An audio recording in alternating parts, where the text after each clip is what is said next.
Hi. Hello. Hey, Brandt. Wow! What am I doing here? This is the next episode of Alex Plays with Brandt Ranj.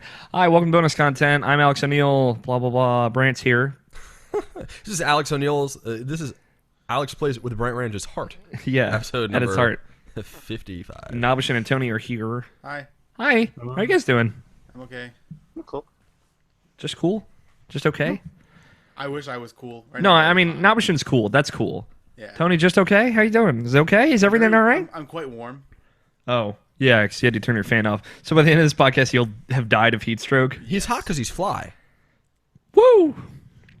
That was my fly motion. Yeah, I realized that. I was all right with it. We don't know where Scott is, as per usual. If someone's not here, we have no idea what the fuck they're doing. I texted earlier this morning that we were going to do this show at this time, or around this time. I was a little late. I apologize for that, but here we are. Bonus content. Yep. How you doing, Brandt? A 3.5 hour drive turned into a 5 hour drive yesterday to come down here because of traffic. That sucked. That is no bueno. No. You came down a little bit earlier than normal, right? Yeah. Because you were like, I want to come down Thursday, and then you fucking broke my dreams Thursday morning. I guess I'm coming down Friday. Single tears wiping down my eye as I'm like painting the "Welcome Home Brandt" banner that I had hanging up in this room. I tore it down with anger. Alex, you're oddly specific with your bits. That's the only way to do a good bit, is to get way specific. And yeah, so that. But we've had fun since I got here. We've had a lot of fun. Yep. Last night I was fucking on point. Jesus. You were not ready for how fiery I was last night. Yeah, I caught Alex coming out of a nap, and so he was Fully recharged. Yeah. Which is rare for me to come out of a nap at like 7,000 out of 10. But that's where I was at. Yeah, you were Super Saiyan, and I was like, oh shit, I'm not even in No, that my saga. power level was below 9,000, so I wasn't Super Saiyan. Okay. There it is. Yep. Xenoverse 2. Is it called Xenoverse X? That was the Universe 2. Okay. Because I was about to say, if they did Xenoverse X, Mupp did it first. And they need to fucking back up. Malicious Underground Podcast. X. Yeah. How's Maryland for you, Brandt? I don't know, how does this compare? To New York, Yeah. it is okay. It's okay. A-okay. Do you think New York is the greatest place in the world? That is where you live now, not where you were born, for people's reference. Right. I think New York City is like one of the centers of the world in a number of ways, but I don't have like That's not the question I asked. Yeah, it's New York's the best. You got it. Okay. I'll tell you this much: I wouldn't come down to Maryland if it wasn't for Alex and Neil. Okay. I wouldn't just saunter down, a few hours to come to this fine. It's a fine state. Hear that, really. Tony? I mean, it's fine. But it's all about seeing my fine palate, being able to just touch Alex like this. Look at this. This is real. This is actual organic touching. This is why I didn't drive for 10 hours. We're on the couch also and not at the table It's true. because we were doing Let's Plays. Yeah, which you'll hear at some point. I brought the coffee table, the second coffee table from upstairs down. This is a great idea. I don't know why. I've never done this before. It was a brilliant mark of genius. Cool. Thanks for coming down. No, it's a pleasure, and it's always a pleasure to be on the show. Yeah, it's always a pleasure having you. In my home, mostly because like if I ever snap, you can be my first kill. This is a good time for me to say that now. Automatically disclose a few things. First is I don't want to get murdered. Yeah. Oh yeah, this is a good disclosure time. And second of all, I actually I think I legally have to disclose. So I work for Business Insider. Everything that I say here is my own opinion, does not reflect the opinions of my employer. You're gonna have to say it again though, because this isn't gonna be in the audio That's show. fine. I could do it when you introduce me. But Yeah. like that, so any like kooky things I say have nothing to do with BI and everything to do with the crazy cobwebs in my head. Fair enough. Yes. Yeah. I didn't expect that you were gonna be inside business here, but Yeah. inside business. But that's fair. Yes, it is. We've gotten up to some shenanigans. E3 happened this week. A lot of stuff went along with that. Tony and I hung out a whole bunch. Yeah. Um, It was all right, I guess. it was all right. I don't know. It's hard to like talk about stuff that isn't E3 during E3 week, right? Because like what I did after Monday, our post show Monday, was I just watched E3 stuff all week and went to work and not even really played video games. So I don't Yeah, it's know. kind of like a video game hangover. How's training going for you, Nabishin? Training's over. They didn't really do anything, much of anything that I didn't know already. It was more of a refresher. For my sake, it was like, oh, let me show you how to do that. I'm like, oh, I already know how to do that. And it was like, oh, okay, well, like, only thing I really needed to know, like, so far was just pretty much how to do inventory, which was like, that's simple. Just takes a lot of time. You have to be in the freezer like pretty much all day, and like just prepping yourself from one day so you write it all down to the next day. So it's not the worst thing. Okay. But a lot of shit happened at my past place that I used to work now because I don't work there anymore. Our deli manager there just flat out quit because they wanted to demote her because she was so bad at her job. Mm-hmm. And one of my coworkers had a baby at the same time, had his baby at the same time, so like he couldn't be at work for like the next week or so. So like there's pretty much only like 3 people there. No, it was only 2 people there. 2 people and a half because like a cake decorator doesn't really do the heavy lifting as far as that place. So like Yeah. That cake decorators. So like my store manager, since I know her and I owe a lot to her because she got me out of my other bad place, which was really depressing. So like I helped her for like the last 2 days, and like she appreciated it as always. So I did what I could. Yeah. But yeah, I start my new job on Monday. It's like an hour drive every day, so that's not gonna be fun. No, is it hour both ways or? Well, it's an hour. total? It's more like 40 minutes, I would say, in total. But it's across a bridge, and it's a bridge that gets traffic like literally every day. Mm-hmm. So it could be like me trying to get home at like 3 o'clock, where it's like rush hour, and I won't get home for another. That'll be like a 2.5 hour drive, I would say. So I wouldn't get home till like maybe like 5. So that would suck. Yeah. Well, I hope it goes well. Doesn't sound like you're super looking forward to it. I mean, like, opportunity is great. I never really wanted to be a manager in the first place, but it was just like a means to an end. It's it's more of like I'm just doing this so I can like hopefully transfer to another place where I can be closer to my house and still have the good amount of pay that I got. I got like maybe up to like $13.50 an hour now instead of my dumb $9.70 that I've been at like for forever. Mm-hmm. So it's more of like going there, getting my name known, I guess you could say, more or less. It's gonna be weird. And just getting the experience, so like I can just like transfer to a place that's closer, still have the same pay, or just maybe just get a different job in general. We'll see what happens. So Yeah, it's definitely like it's experience that can go to like any job, pretty much. So yeah. that's helpful. Well, I hope things go well. Tony, Hi. did you get up to any shenanigans this week outside of E3? No, it's been pretty lackluster. Okay. Lackluster. You sound a little listless. I mean, I don't usually speak with a lisp. All right. Don't laugh at that. I like what he did though. I just, I'm concerned about you. Your energy levels, how much you're sleeping. Uh-huh. I need you to be healthy for me, Tony. Uh-huh. I need you to do that For you. for me. I'm an inherently selfish individual. Oh, I know that based on what you did in the car on the way over here. I sneezed, and instead of saying "bless you," he said, "Well, excuse you."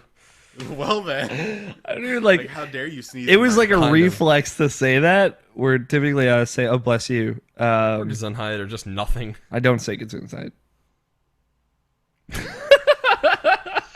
There was a look that came along with that, a glare into Brandt's eyes. But yeah, I don't know why I said excuse you, but I think that's really funny. Super raw. You're lucky it's with me, who like is only just gonna give you shit with it, as opposed to like somebody who might get. If someone got upset. super upset about that, even though it was clearly a joke, then I would stop talking to them. Full stop. Don't talk about your mother like that. I think I've done that to my mom before. Oh God. She's used to my like super sarcasm though. Super sarcasm. Super. Yeah, Brandt came over for my week. Since I guess Tony has nothing to add. Nope. Brandt's here. Tony was Boring here. As far as weeks go, Sunday and Monday. Tony and I had fun. Did not get drunk during the Sunday press conference. we wanted to though. We did want to. Oh, excuse me. I got sick. Yeah, you did. I'm kind of sick right now, but And the sun rose up the next day. That's and why. then yeah, pretty much. Some things are just constant. I haven't gotten like really sick in a while. I know. I was actually like after kind of funny. Like you were pretty much That was generally fine. okay. Yeah, I was a little tired, and I had like to make up on some sleep, but like I was okay after PAX too. I was super surprised. So like, I've been pretty good. I think maybe like going to all these events and traveling so much has actually raised my immune system's tolerance. Because like you fucking go to different places and all this garbage just flies in your lungs and whatnot. Then I exercise a lot more, and that always helps. But yeah, I got sick. It like started happening last week. I was getting headaches and whatnot. I'm like, this is weird. I don't typically get this many headaches, like multiple headaches in a single day or whatever. And then Monday, I like had this cough and my throat was starting to hurt. I'm like, oh, it's coming. It's a very slow drag throughout the week. But Thursday, it was the weirdest thing. I woke up at like 7:30 in the morning, nauseous. I woke up because I was so nauseous for no reason. Like so nauseous that is like you pounded like a ton of different kinds of alcohol the night before. That's how it felt. But like I hadn't drunk at all. And I was like, it was like crippling. Like I could barely move because I thought it would just vomit everywhere if I did. So I managed to get up and get some water and some Pepto-Bismol, and I took it, laid there until like I was exhausted enough to just pass out. And I had work later that day, so I was worried that I'd have to call out. But I felt fine later, right? At least better, just a little like feverish. And I was like, I need to go to the doctor. Whatever's happening is bad. So I got 2 inhalers and antibiotics. That's how I know like something's wrong. But I'm all set. I'm taking my medicine. So Is it 2 different inhalers? Like you have to just 2 puff different one and- inhalers. You have to puff one and puff the other one. So I don't know how this works. I'm sorry. that would be great. So one is like a just. Do you even vape, bro? One is like a rescue inhaler. Like if I have like a normal onset asthma attack, that's what I would take. And the other is like a 2 puffs a day, or 2 puffs a dose twice a day. Like take this twice a day, morning and night, for my lungs. So. I guess I never really knew There are like I never knew like inhalers as being like somewhat medicine, I guess you could say. Yeah, so like there are 2 types of other inhalers. One's called Pulmicort. It looks like a little dick. Like it honestly does. Like a little white Little wang. white wang that you crank and it shoots dust in your mouth. And it's like take it once a day forever and then you just don't have asthma attacks anymore. And there's also Advair, which is like a little purple circle. It looks like those gum tape rolls. Oh, And you nice. it's like a phone dial where you crank it back and then move it back and then you take a puff and you do that once a day and then you don't have asthma anymore. So there are like Are they super inhaler. expensive or something? They're a little bit more expensive. And if like you stop taking them, like you can have like withdrawal worse Okay, asthma yeah. Attacks. Fuck that shit. Yeah. Yeah, which is like, and like they never really helped me too much because my asthma is so bad. So I would still have asthma attacks, but they would just be not as bad. I'm like, if I still need my inhaler, this is bullshit. This is why I hate medicine. It's just the whole thing about like if you don't fucking take it once a day, like for whatever reason, like Yep. you just like couldn't get it a day, then you're pretty much dead. Yeah, Right. You just die. we're still in bonus content, by the way, Scott. So you're Hi, all Scott. you're good to talk and whatnot. Scott's here. Yeah, I'm still messing with my. Yeah, I'm just messing with the audio. Yeah, setting up your audio and whatnot. Yeah. Case, and guess what it has? What does it have? Fan controls. Nice. So you can shut that shit down while you're recording, Yeah. and it's your case isn't fucking rattling. In the hand, the case isn't rattling. That's good. Like right now, can you even hear the fans? Okay. Can you? I can't. So Nice. Now hold on. Scott built a PC recently. Nice. He's gonna get the 1080 to put in there. Oh, really? As soon as it's out. Yeah. Yeah. Scott's As very soon as I excited. can get it's out, but it's sold Out everywhere. yeah. everywhere. Yeah. So I'm So very as soon as I can excited. get hands We're on we're gonna fucking start going over to Scott's house to record video. VR stuff. Yeah, and VR. He's got a VR ready computer now. Oh no shit. So How fast is your clock speed, bro? fucking nerd. Let's see. It's a 4 non-overclocked and actually a little underclocked, so I can probably get it to a 4 or 5. How many teraflops is that? I don't know in teraflops. We're just talking about gigahertz right now. A couple flops. How many gigs of RAM? 16. All right. You go SSD? Yeah, split. All right. 265 SSD, and then I think it's a 750 or All right. 500 hard disk. That's fine. Yo, as long as you have your main stuff on the 256 drive, that's all. The that's important all that stuff. matters. Yeah. Yeah, actually, at this point, all that really matters because the hard drive is a Is faster League. one. I'm just kidding. Go ahead, Scott. Don't even play that anymore. Is the operating system on the main drive? Yeah. It loads up in under a minute. Fucking that boot, man, is so nice. That's why, yeah, solid state drive is the fucking future. Yeah, I love it. They have to do something about the life of it, though. Does it die quickly? Is it what's going on, Brandt? They don't die that quickly. Roughly enough for the normal person to get a new hard drive before it dies. But it is now at a point where you can't just hold on to it. You are forced to make that move because it will die on you Yeah, I and think be you got, dead. like it can only, there's like a finite amount of times where you can rewrite data to the same flash card, but I think it's like you have to like be able to rewrite it or like fill it 1,000 times or something like that. There's like some finite limit. But there is.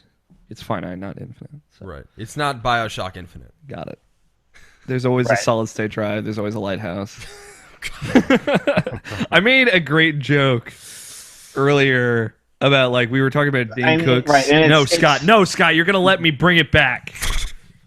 We were talking about Dane Cook's back in the day. It was a Wednesday, and I said it's always a Wednesday. It's always a lighthouse. Now you can say whatever stupid shit you're gonna say, Scott.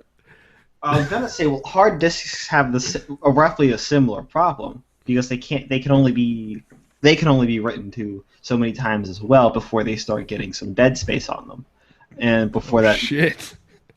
Dead Space well, 2. right. So what happens is that in the past they had Fucking no Turbo idea Chip what to do with dead space. Yeah. Right. That's something you just there was make it too available. much Just game. you release it on the Xbox 360. There was too much game for those hard disks to handle, so it wouldn't run properly. There you But go. then they came out with Blu-rays. Okay. Blue Rizzies. It's true. Blu-rays were the solution. Then dual-layer Blu-rays, and it's like, well, do we need to put more than 50 gigabytes on a disc? And someone said, yeah. And then the Halo Master Chief Collection said, 67.5 gigs is what we got, so we're just going to have you download the multiplayer when you put in the disc. That's the way to do it. DLC. There you go. How you doing, Scott? How's your week? I agree with you, Option Good, Medicine Stone. pretty samey. By the way.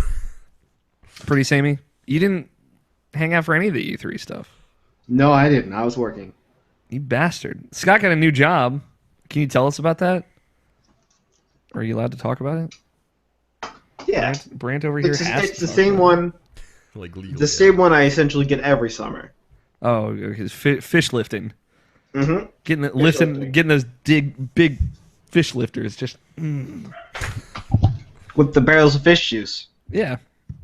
The barrels of Barrels of fish juice. Fish juice. Barrels of fish juice. It's my Bowling for Soup cover band. Barrels of fish juice. Sweet. That's my Breathing Carolina cover band. I just said a bad band name. It's just a bad artistry group. Yes. It is still significantly sunny outside. Excuse me. Jeez, I got some kind of belches. Yeah, the June 21st is coming up. The solstice, man. Yeah, you got rituals. I got rituals I got to do. Cool. Seems like we all had a pretty uninteresting week. It's fun. I mean, there's plenty to talk about in the video game space. Is there? I think so. Yeah. Especially since I didn't see any of E3 yet. Yeah. We'll catch you up on the important stuff, Scott. We'll talk about our favorites at least. Yeah, at the very least. I definitely have some thoughts and feelings to put out there. Some different thoughts and feelings than the ones I seem to be looping on repeat on Twitter, it feels like. Cool. Sorry about that. No, it's okay. It was a valid criticism. I see that better now. And we'll talk about it. How about we start recording? Does that sound good? With the Alex O'Neill patented method. Scott, do you have your Audacity up, the right microphone in? Yep. Okay. Is it on Google Hangout? The right mic? Can you double check?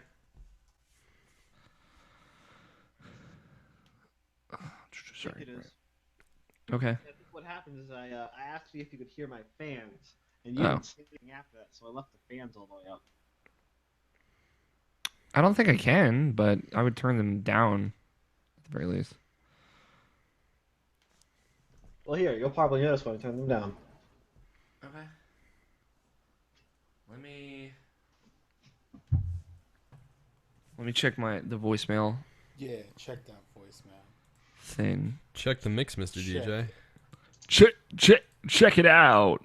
What's it all about? What work it out. Let's turn this motherfucking party out.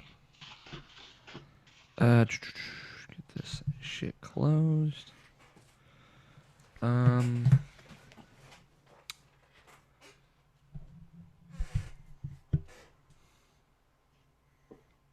Cool. Yeah. All right. I think I'm ready. I'll minimize this. You ready? You ready? He wasn't ready. Oh, let me add this. Oh, I was not expecting there to be audio on that. Sorry. Tony, can you say we really need your skills? We really need your skills. Thank you. When he says my name, can you say that? I will appreciate it. Thank you. Oh yeah. You ready for a Nabishin intro? Listen, I'm 95% of the reason why I'm on this show is hear that man's voice in real time. Told you, Nabishin. I don't make this shit up. Brandt just says all these flattering things. It's because I love Nobishin's fucking voice. It's amazing. I appreciate it. Thank you. Hey, this is a test recording just to make sure things sound good and are okay. Yeah, no. So I'm also going to speak, and hopefully it comes out clearly. Mm-hmm.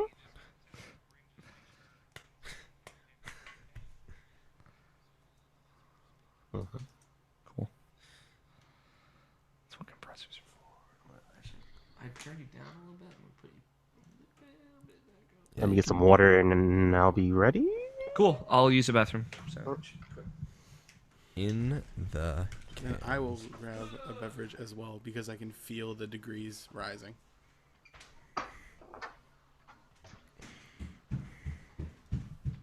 I'm gonna be like everyone else. That would be funny if you could see me leave.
Getting all the brands out. Are you gonna take the Brandt out though?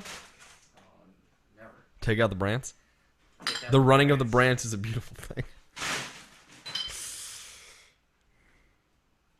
Never go full range. Never go full ranch. Oh god. So it begins again.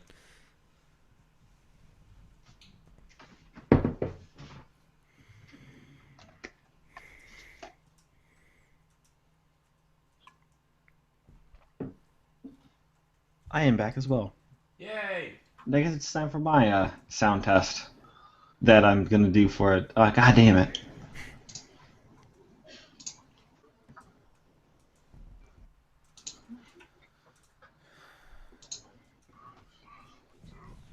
Got my tweet ready.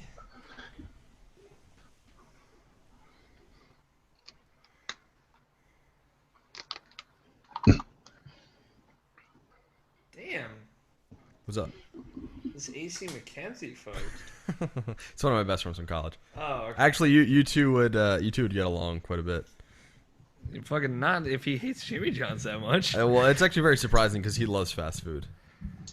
I love fast food. I know. That's why I think you two would get along. You are my second most American friend after he is. I consider him to be my most American friend. The most Americana. Yes.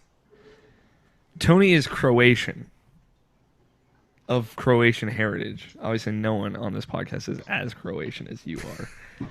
Mr. Born and raised. God. Born and not raised. Goddamn right. But Tony said to me after the last time you were on was that I've never met anyone else who's Croatian. And I said, who do you know who's Croatian? He said, fucking me. And I said, you should have mentioned that. So now I'm mentioning it for him because he won't. So that's good. Good. I good. thought we had already done this. No, we haven't. Oh. Good place. I somewhat remember this. It's because we talked about it after Brandt had left. It's just fucking pieced. Yeah, Brandt finished the show and then punched me in the face and left. Said I can't take any more of this. To be fair, I've said a lot of weird shit to you this weekend. Me? Oh, you? Oh my God, yeah. No, you have been in rare form. I sir. have been on top of it. Yeah.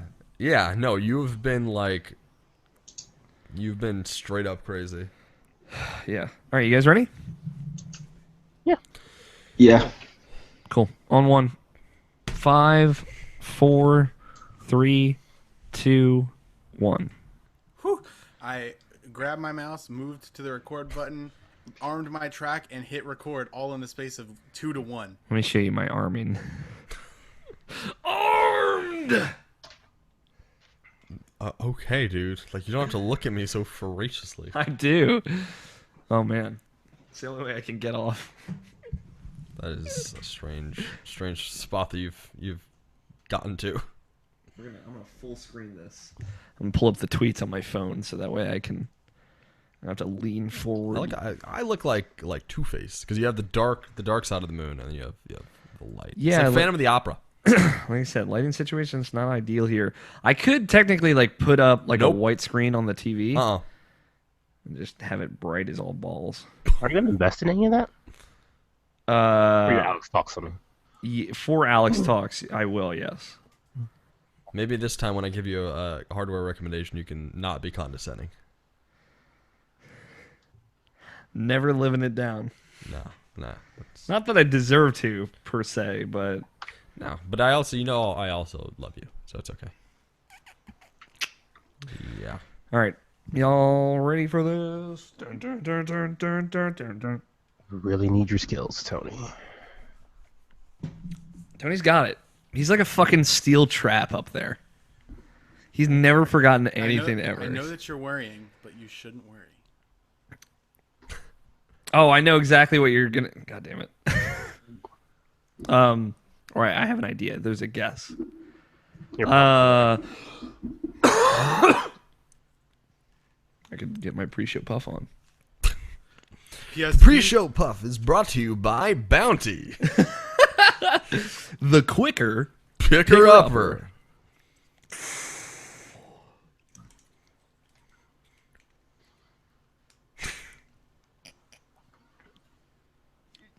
I was not ready for how this inhaler fucking jettisons oxygen into my lungs.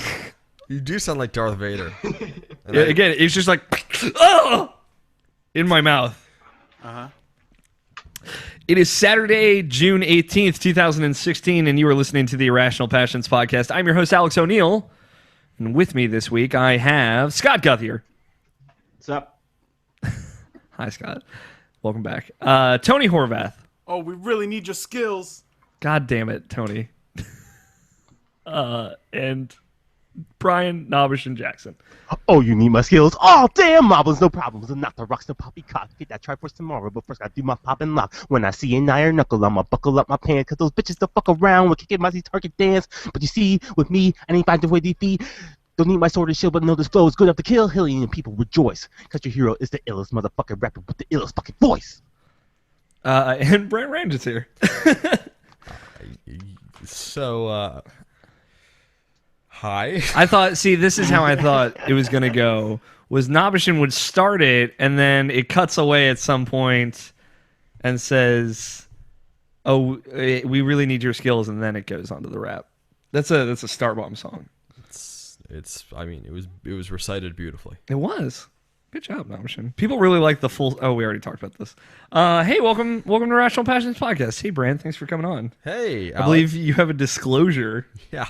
So between when I was last on, I guess, in your house, in your abode, December. in December, I got a job at Business Insider, and so I think I legally have to disclose that any opinions and things that I say do not reflect the opinions of my employer, and they're all the crazy stuff and voices that go on in my own head. So I think that about covers it. So as per usual, for the norm, yeah, Brant's here for the weekend, Yes. hanging out because we're real friends. I swear, we don't actually hate each other. I mean, it's been a few months since the last waffles versus pancakes, so I don't know how that fraction is that's happening. So. It's been so there's like a re-release plan. Not re-release. That's the wrong word. It's a rebirth. A rebirth plan that started a few weeks ago, and we ran into some RSS feed issues, which have been resolved. Yes. So they should be trickling out. I don't know. Yeah, if you subscribe to the podcast is now available, but there's no spaces, so you have to search in iTunes or whatever for Waffles vs Pancakes, Okay. and it exists, and there's some dank artwork by Yes. Jason Doss. Yes, it's fantastic. I sent it to them folks, so they've seen it. Them folks. The co-hosts of Irrational Passions podcast, they've seen it. But if you haven't, it's a non sequitur podcast for all occasions that hosted by Brandt Ranj and myself. It's true. And there will be more of them soon. I took a bunch of topic submissions, and I have them written down. So I know you hate that, but just my topics always come right off the dome. yeah, it's true. But like you also don't think about it until seconds before the show starts, I just wanted to. which is a skill. I want it to be real. It is real. It's always real. Just because like I get a topic idea doesn't mean I don't tweak it for whatever situation comes after. Yeah, Alex and Neil tweaking the topics. It's 1993. That's what my mom keeps telling me. But yeah, so that's a thing. That's a show that we're both on. Right, I agree. That's good. So there it is. Some other housekeeping stuff. We did a bunch of E3 stuff this week that I think is pretty cool. Yep. We did. You were on one of them also. We did. You didn't disclose. Yeah, I probably should have. I can put it in the description. If Yeah, you want me to. do that, I guess. Okay, do that. I guess whatever. But we did a post show for Sunday, which includes Bethesda and EA, and we did a post shows for Microsoft, Ubisoft, and Sony on Monday. And those are all good. They're all at least or around an hour long, with most of us on all of them except for Scott. Scott wasn't on any of them. Nope. I didn't watch E3. Yeah, Scott, we're gonna catch Scott up with the important stuff later this show. Yeah. And tell him what he needs to watch. But there was definitely some live texting of what was going on with Zelda when the rest of everyone couldn't watch what was going on with Zelda. It was real intense. But yeah, so check those out if you want to kind of get our specific thoughts on E3. Obviously, there's a little bit more to talk about today, because we didn't do any post show for anything Nintendo, we didn't really talk about Zelda on the record. So we get some thoughts and feels about that, and as well as like kind of our favorite things we heard about from the content that has just been barreling out of all of your favorite video game websites on the internet. Definitely some vibes and feels I want to address and talk about as well. But outside of that, Let's Plays going up this week. There's some issues with some Let's Plays. I had to re-edit some, so that's why 3 posted on Friday. But all 5 Resident Evil Let's Plays are up for this week, so go check those out. And I think that's it. I wrote some stuff on my blog about all the press conferences, except for Ubisoft, because I was too tired and I didn't care enough. But I wrote stuff about EA, Microsoft, Bethesda, and Sony. So you can go check it out, alexloneal.tumblr.com. And Brandt and I recorded a bunch of stuff this weekend. Yeah, you're gonna see. I've never seen Brandt as angry as he was today. He was furious, yelling expletives. It's the God honest truth. Yes. I was afraid for my life. No, you weren't. I wasn't. You were loving it. I was loving it. It was awesome. I didn't think there was a game that could make you angrier than Donkey Kong 64 made you, but ends up. Turns out. Let's try to think. I was on a couple of things this week actually worth throwing out. Pixel Pulse Radio, episode 32, I believe. It's hosted by Alex Van Aken. I was on there with another podcaster named Blessing. I can't pronounce his last name, and I know he'll make fun of me if I pronounce it wrong. So, but that was a really good show. We talked about E3, 3 hours. So if you want to get more of my thoughts on that, talked about that. We actually talked a lot about diversity on that show as well, which I'm pretty proud of some of the conversations we had. So it's worth listening to. And Ben Riddick of Nerdy Nights Radio invited me on one of his kind of E3 kind of roundups. I was about 30 minutes. It's a little bit more focused, but we cover all the important stuff. So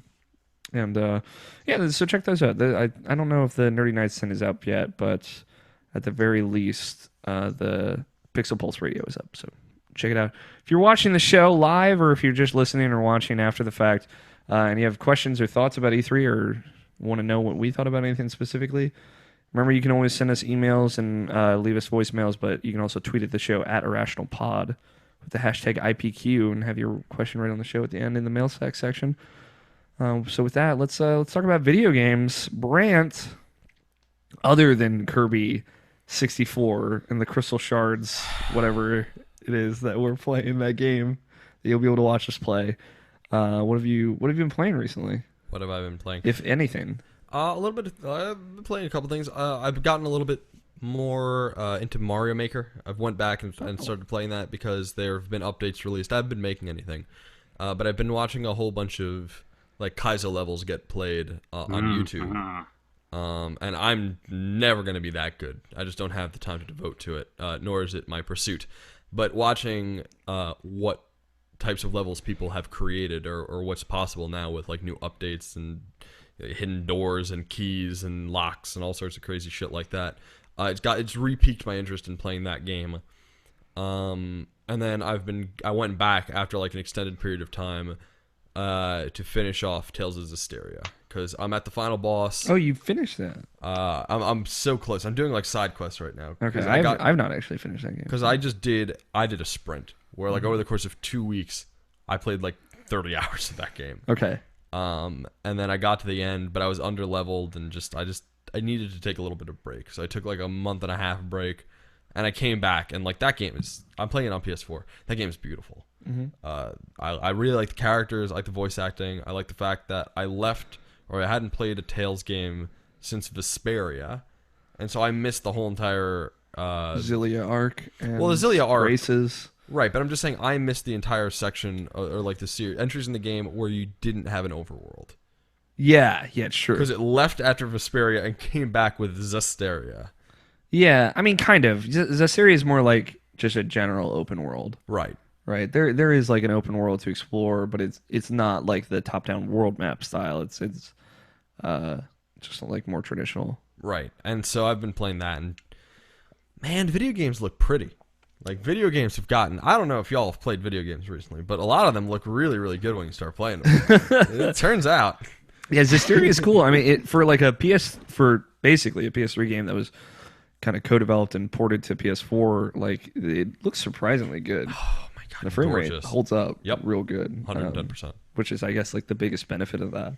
And hearing things this week about Tales of Berseria has me very excited for that game. Yeah, I'm super stoked. And then the next game that I'll play after I'm done with Zestiria is I had it pre-ordered, and then the pre-order popped before I was going to cancel it and play it later. But I have Bravely Second on my 3DS, so I'm going to play that next.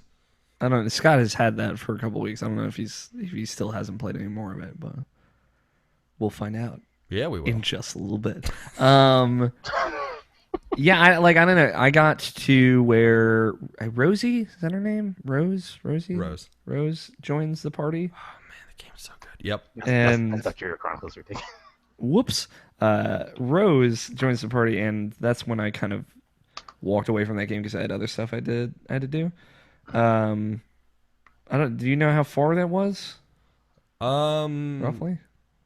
Yeah, I would say it's like midsection-ish. Okay. I mean, but I went through and I did start. The reason I really got burnt out is that I would just do like side quest after side. Like I wanted to like 100% that game.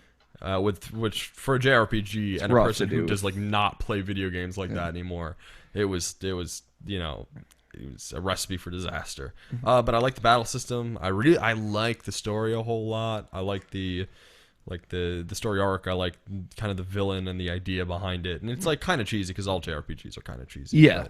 But I like it because it isn't, you know, it straddles the line of hokiness and self-seriousness and doesn't go, you know, fall on one side too heavily or lean on one side too heavily. Yeah, I think the Tales games generally do that pretty well. That's why Xillia 2 was so weird and a little rough because like it's really depressing.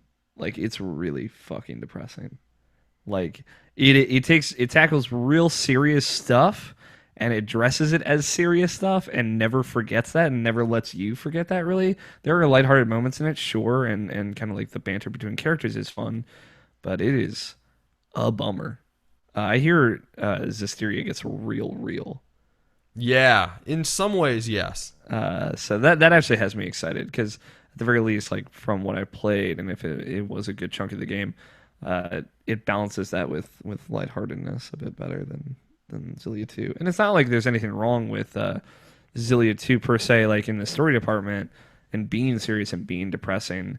It's just it's a lot, and like it gets real heavy, and it doesn't really let up. Like the ending of that game is heavy for like about 2 hours straight.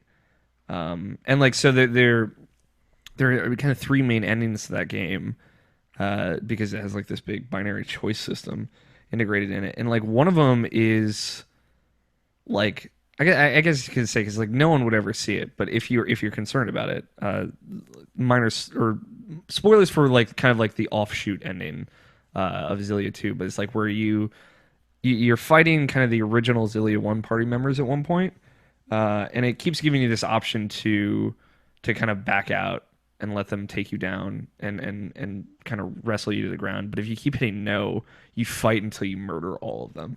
And the game just ends with you killing all of the main other characters. And like that's one of the endings of the game. It's just like The way it shakes out. yeah, it's just like the way. And I kept doing it because I'm like, there's gotta be something that happens here. I didn't think it would be the worst ending. And I ended up quitting when it was like, oh, you're not gonna stop. Then we're gonna kill you or you're gonna kill us. And it was like, whoa. So and then like they kind of splits and the kind of final ending choice is weird, but like the true ending is like so fucking sad. Oh.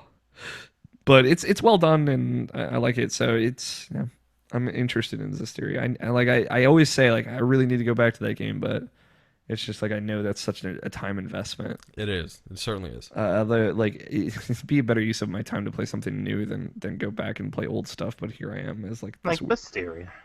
yeah. But like I've gone back and played a bunch of old really long JRPGs since I started Zerps. Yeah, the Jerpus. So there's me, my friend. Cool. A lot of JRPGs. That's good. Scott, have you been playing anything? A bunch more Overwatch. Oh shit! Did you end up picking that up? Yeah, a while ago. Cool. I didn't Did know I if not you. say anything about it? No. No. Oh, really? Did you? Huh. Did you get it on PC? Of course. Hey man. I'm just saying. I know. I'm trying. We're But still. I mean, what other platform do I have for it? It's true. We're still trying to convince you to get a PS4 so you can play something with Tony and myself, but the dream's dead. Cool. What do you think of Overwatch? It's so far real good. Yeah. It's a real good. That's a good video game, Brandt. I've heard yeah. great things about it. I don't know if you like those FPSs. Nope. But this is a real good one of them. No, but we've spoken about this a number of times. I don't like. There are a number of things in this world I don't like, but I'm super stoked when something good comes out, even if it's not for me, because everybody else seems to enjoy it. So I'm glad Overwatch is doing really well, and a lot of people are getting a lot out of it. Yeah. Yeah, its biggest problem right now is the maps. Yeah. There's not like a lot of maps. It's not like it's the objectives or the focus of objectives. It's how the maps cater to certain heroes. Because True enough. on some You muted Scott. maps you can't play certain heroes because they just don't work well at all. Mm-hmm. And Scott. might also cater a hero that hero that doesn't work counters. Mm-hmm. So you get 3 people who pick that hero, and you just waltz right in. Yeah, I mean, like You waltz right in, you destroy, and it's over. I found When that you get one of those maps, so what happens a lot of time for me, when I'm playing with some of the higher level people, is Scott, you're muted again. He's killing it right now. You guys just slapping this keyboard. Brand new computer. Jesus Christ. Still having a problem. It's well, just I mean, it's not a problem with the. It's not a problem with the computer. It's a problem with Google Hangouts. Yeah, I know. I mean, it's like migrated to you. Like it's haunting you. That's what I'm saying. Scott's Google Hangout ghost. It's tied to my account, man. Yeah, I thought we were in agreement with this. got to make you a new Google Plus account. Maybe that'll work. Yeah, maybe that'll work. Maybe that's just all you need, or like for some odd reason it hears your voice and it's like that's what typing sounds like. Sometimes Scott's talking to me and I just assume that he's typing at me. Hey, why does your voice sound like keys? I don't disagree with you, Scott. There are definitely cases of that, but like one thing I've learned as I played more and more of that game is I've sunk my teeth so much in that game in a way that I haven't other first-person shooters, since it is just multiplayer only.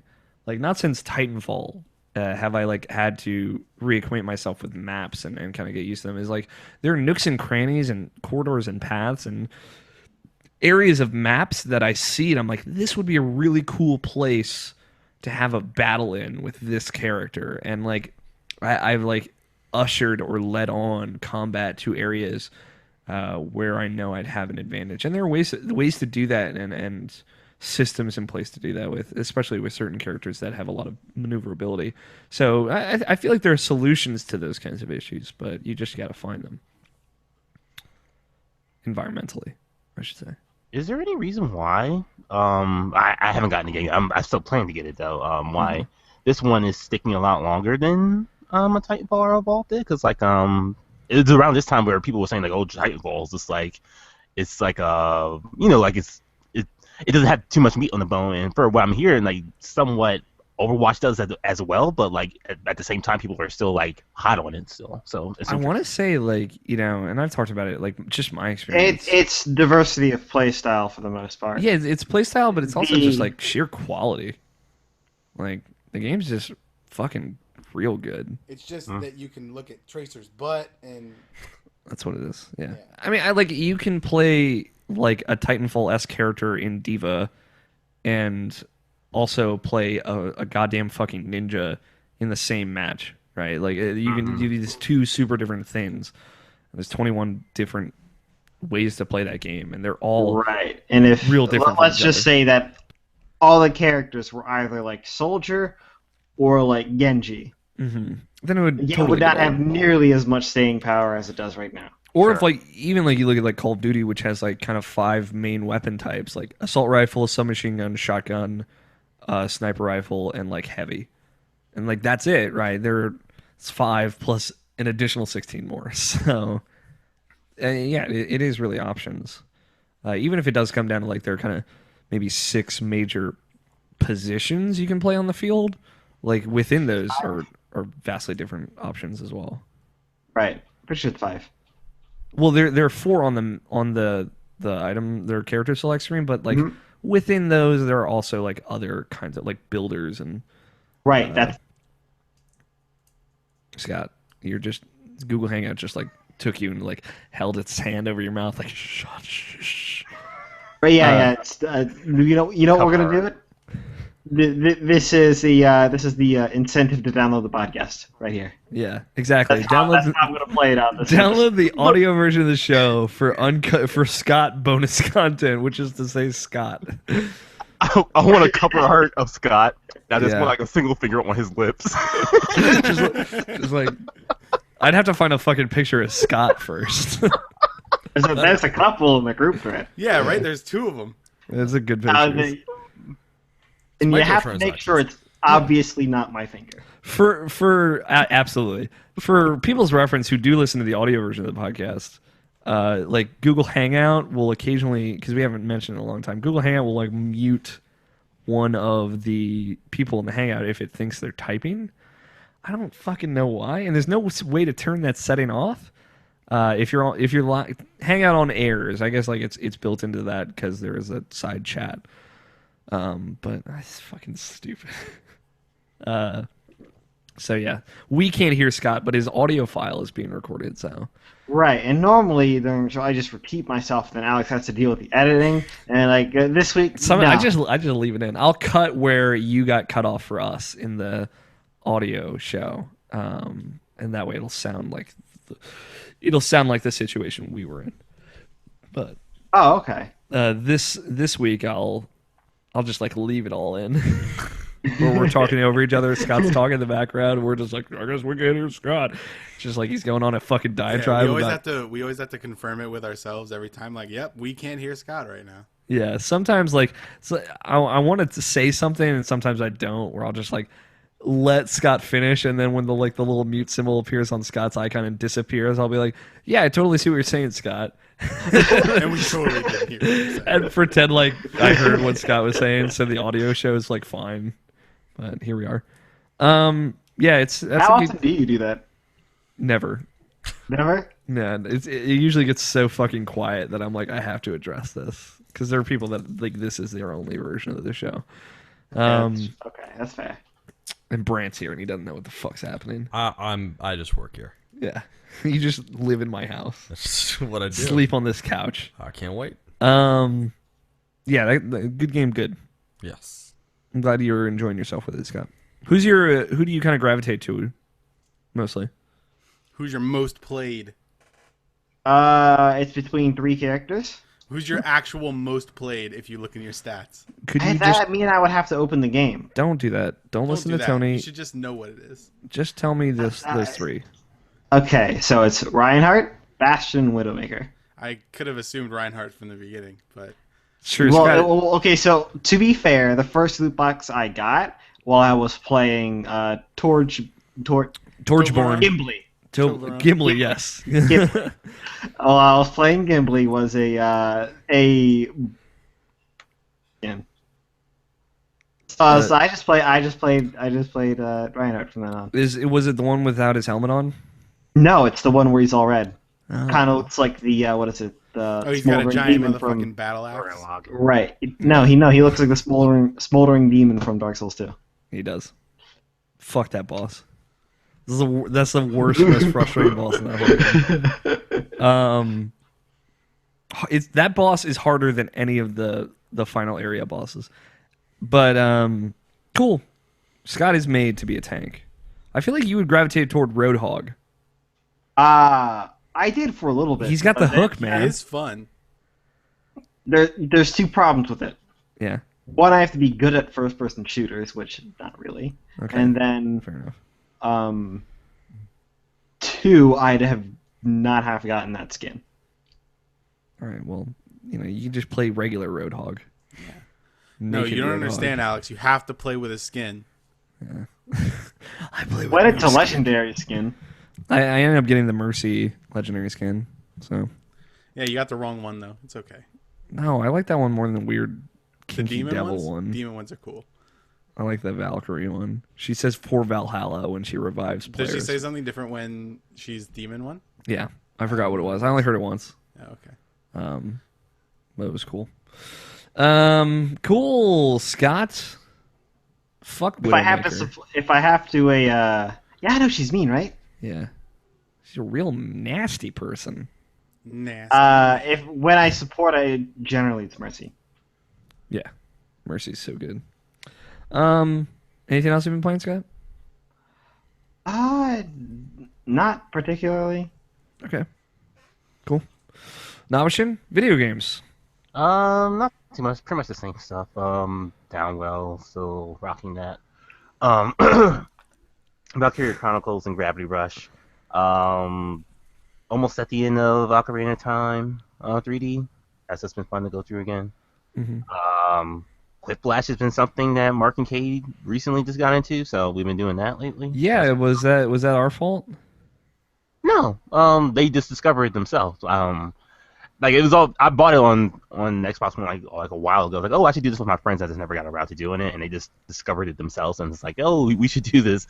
I'm like, yeah, sure. And now they're discovering that, and like it's been fun. It's been great.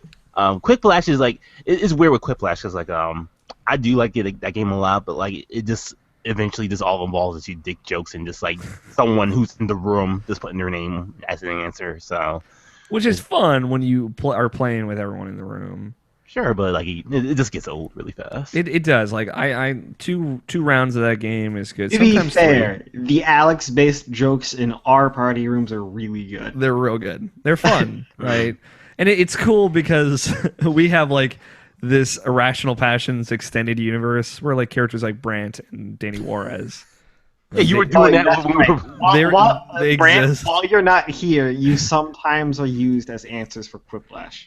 Yeah. That's great. It happens. I'm super stoked. Listen, I'm honored that I'm used for anything at It's this just, point. I just want my next Quiplash answer to be Brandt's inside business. Yeah, it's like Bowser's Inside Story. So yeah, like it's fun like when we do streams and we get people watching to get in on games and like that kind of stuff plays well to our audience as well as us. But rare occasions for stuff like that. So. Rare replay. Yes, I dropped that in your Mark and Katie Quiplash game as Daredevil Season 2 was my name. So apparently that was like that was the last thing I used when I loaded up Jackbox.tv. So. But yeah, that game's still fun though. Like it's fun. Regardless of me, like not really poo-pooing it, but it's like like it's like I see like a pattern, but like it's still fun. Like Katie's like really good at like just quips like in general. So it's like she wins like majority of our games. And like Mark's not. You can tell him I said that. He's listening right now, so he relies on the dick factor a lot. That's not true. And when he played with us, it was. Maybe. I don't know. I'm pretty sure dick fart was one of his answers, it was real good, but it just wasn't as. Sometimes like if someone like real tries like. Why are you openly judging my friend on my show? Because he's a part of the Irrational Passions extended universe. I guess that's true. So I guess that's a star. Yeah, there you go. Yeah, golden star. He gets a gold star for sure. He's been on 3 shows technically of ours, so. But yeah, like it was like during our like when we were doing our between E3 stuff. He just tweeted at me. Apparently that was Katie, so never mind. Forget what I said. Mark is great at it. Katie's relying on dick jokes too much. That is true. Yes. Yeah. So But like you just slip in a dick fart in Quiplash, and like this is gonna play real well. And then the person you're against plays like a really clever like political reference that's like timely and whatever. It's like I definitely had I had moments like that. So Hmm. that Yeah, game's alright. Drawful is also really good, but everyone needs to be in the same room. You have to be in the same room. to play Yeah, that game, I need to think. bring that over. I still have my Jackbox Party Pack 1, and we should play that next time I get around to it. Yeah. Other than that, like Rhythm Heaven Mega Mix. That was a demo out for that. I played that. I will be buying that. I just haven't gotten around to it yet. It's Yeah. good, man. Is it more Rhythm Heaven, or does it feel like a kind of rehash? It's it's all the Rhythm Heaven games pretty much, and like some new ones as well.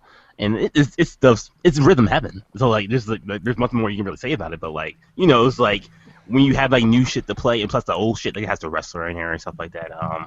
So like it's just great. Like it's so much fun. It's really good. I want to get it. I just don't have the monies for it. I won't have it till Wednesday. So that's like the first thing I'll buy this Wednesday. I picked it up yesterday. It's real good. I bet. Yeah, it seems cool. People are excited about it. Or at least you two are the people I know that are most excited about it for sure. Yeah, I really have to step out for a second, but like I also played the Doom Dimbo, which is like really good. I'll probably get that game eventually. And the Resident Evil 7 demo I played with Mark and Katie, and that was really great. How We need jump to, scary is it? it's really good, but it feels short at first. But I didn't realize it was something that you had to play like multiple times at first. Because like we went through it together, we'd be like probably like an hour, maybe even less. And we enjoyed for what we saw. Like it was a good type of thing. Very PT-esque, but like this is very more of like you're waiting for something to happen more. Like you have more of a wait time for something to happen to actually go out and scare you than you did with PT. So it was like it's just more interesting that way a little bit. But like we'll probably play like another round of it because like there's some stuff we missed. Like there was like keys and like fuses that we didn't get to yet. So like there's apparently more to that game. Like apparently you could get an axe in that game to do something. Like you could actually melee in that game a little bit. So I was like, oh, okay, so there's a little bit more meat to this bone. So we'll have to check that out maybe. Yeah, I'll try and check it out, but I'm a big baby, so we'll see. But you have to step out. Get your Damian Ethan night going. Yeah, that's what I'll probably end up doing.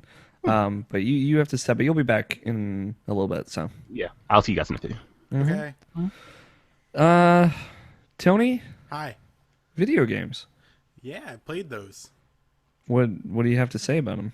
So there's some Overwatch that happened. Yeah, I feel like we Nice. played some at some point this week. It's usually just Sean and I. Yeah, I get it. Your lover over there, Yep. Mr. Sean Pitts, who says I never want to play Overwatch with him, even though he never asks. Remember the other day when I just sent a message to the group that I was like, "Hey, Overwatch," and you're like, "That's a video game." I was like, "I guess Alex is not going to play Overwatch." I was like working on something very specific. I think I was editing the podcast, and But then I have it went on to PC, bed. so I can't play with you. Yeah, I mean, Scott, that was your decision and you made it. So. yeah, you made that Well, choice. I mean, you made the choice to not get it on PC. Yeah, Tony, No. you could play it on PC. No, I couldn't. do that actually. 'Cause that would require me buying the same game twice. Well, I mean, I think he means instead of PlayStation 4. But then for the entire time between when it came out until now, I wouldn't have been able to play with all my friends. You could play with Scott. But Scott wouldn't have had it until now. So, He bought it at some point. I mean, anyway. 2.5 weeks ago. God damn it, Scott. And he didn't even tell us. Tony, you weren't here last week. I was No, I I was was not late. here. I was late for a couple of whatevers. Yeah, fair enough. My Shows or whatevers. My video gaming has been mostly Overwatch for the last week before this week. And then a little bit of that this week. I played some Riven Heaven Fever Mega Mix for the past couple days. But most of all, I've been playing The Witcher 3 Wild Hunt. Fucking twist. Yeah. I've put like almost 20 hours into it. Which is big. Like you were specifically like, I can't get into this right now when that game came out. Right. And that A was year That was ago? a year ago. Yeah. I was looking at my save files from when I was actually playing the game, and it was exactly a year ago when I was looking at them. So, Yeah, I guess I'm like getting back into the space where I wanted one of these kind of games. So I was like, I'll try this one.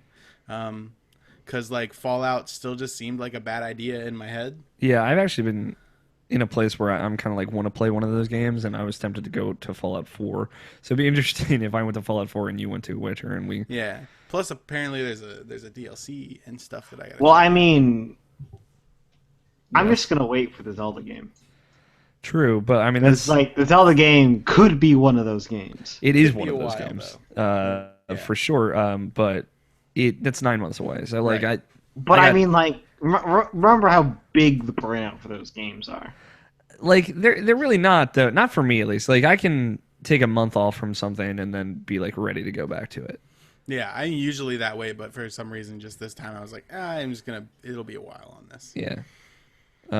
But yeah, still 9 months is Yeah, is a, but is a long anyway, tail. and just for like a progress check, I am, like I said, 20 hours in, and I just got to Novigrad.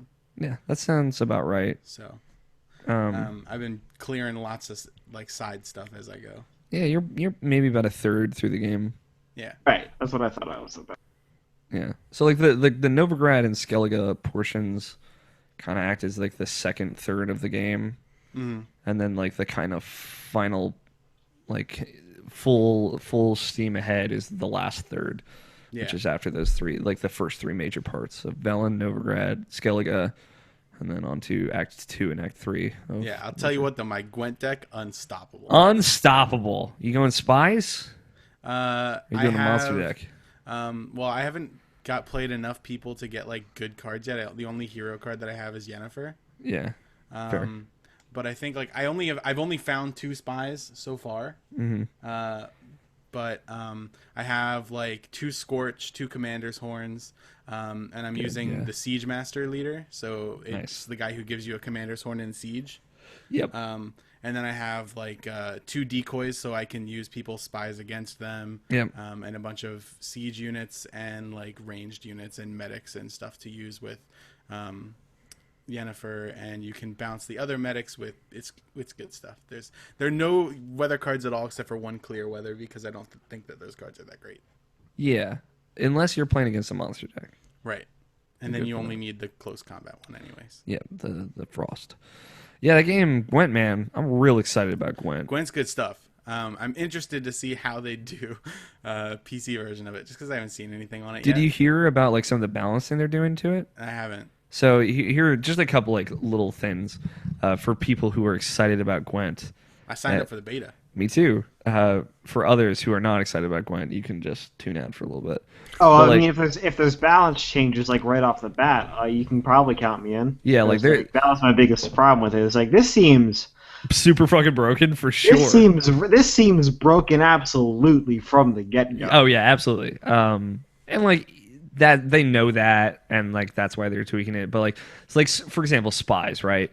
Spies are now like they have a way higher number, so when you give it to the enemy Okay, team, that's good. 'cause it's a way they're, bigger like, deal. There are like 0 attack spies, and Yeah. that's stupid. And they're hero units, so you can't do anything with them. It's also like spies will have each spy is different, so they won't all just function the same. That's the case with a lot of.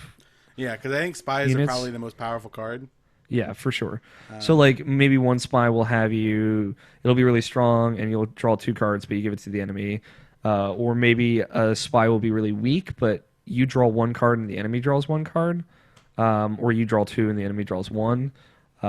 Something like that. So like that's a cool tweak that helps a lot. It'll de-emphasize you using them constantly, pretty much.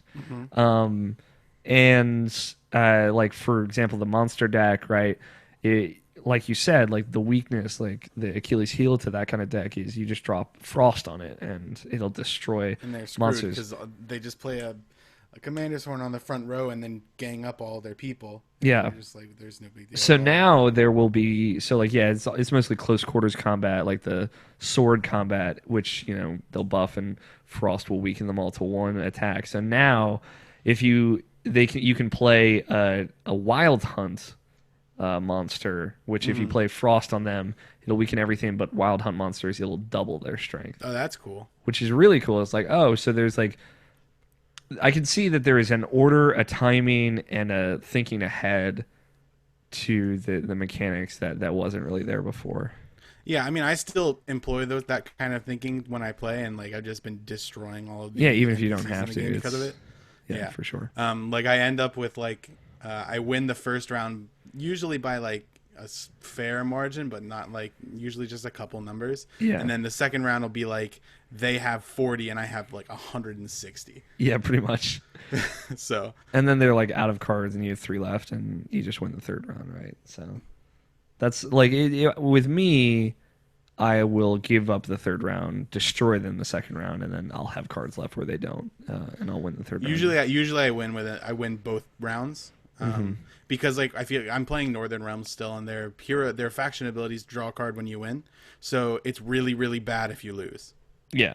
So it's like while in other ones like monsters, it's okay to lose a round, like just drop a card then lose a round to get them to use something. Yeah. But I feel like with Northern Realms, it's not that way. I play a spy deck, so like I have so many cards, it doesn't matter. Yeah. So, and again, in The Witcher 3, Gwent is so poorly balanced that it doesn't. Whatever, man. It's still fun. It's still super fun. I put Vesemir in my deck because Vesemir is a badass. He is a badass. He's not even that good, but he's a badass. He looks cool. Yeah. But yeah, like so that new Gwent game seems really dope. I guess the closed beta is starting this September, so I don't even think that's releasing this year, but I'm excited. Yeah. Anything else to say about Witcher 3? I'm glad you're enjoying yourself with it seems.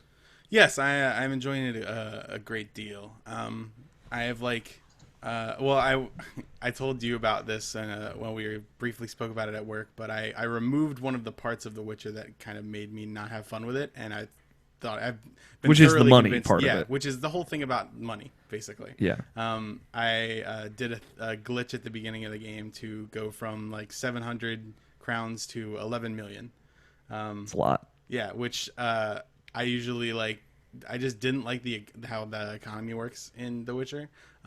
Though like now that I'm playing and like actually doing all the side stuff, which I had not been doing all of it before, like I wasn't doing a lot of the Witcher contracts, I probably wouldn't have had a problem. Yeah. But just not having to worry about it at all has made it much more enjoyable. Yeah, it's just like it was weird to me, I guess, because I never had any problem with money in that game. So hearing that like had roughened up your experience initially, it was odd. But like whatever, play the game however you want to play the game. Yep. So I'm glad you're having fun. Like I mean, a lot of the buyables,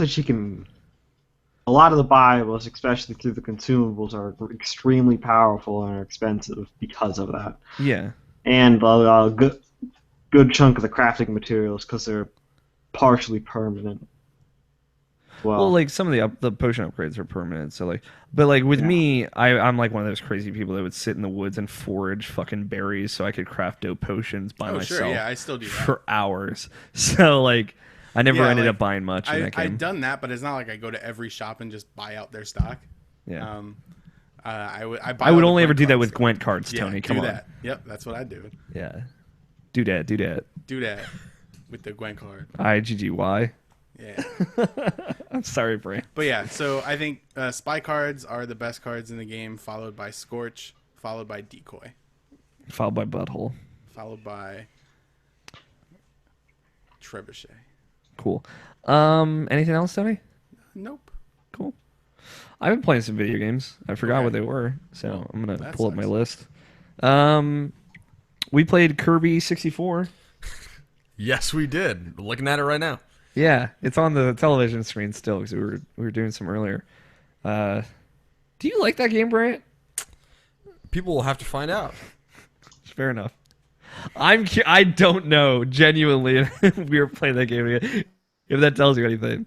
Overwatch we talked about. I didn't play a lot this week because it was mostly like watching stuff, and I'm like behind on editing, writing, and doing writing and stuff. I've been working on a whole bunch of stuff this week, like way more distracted, and I edited together one specific episode of the Resident Evil 6 Let's Play. That's kind of like our main series right now with Jacob Bryant.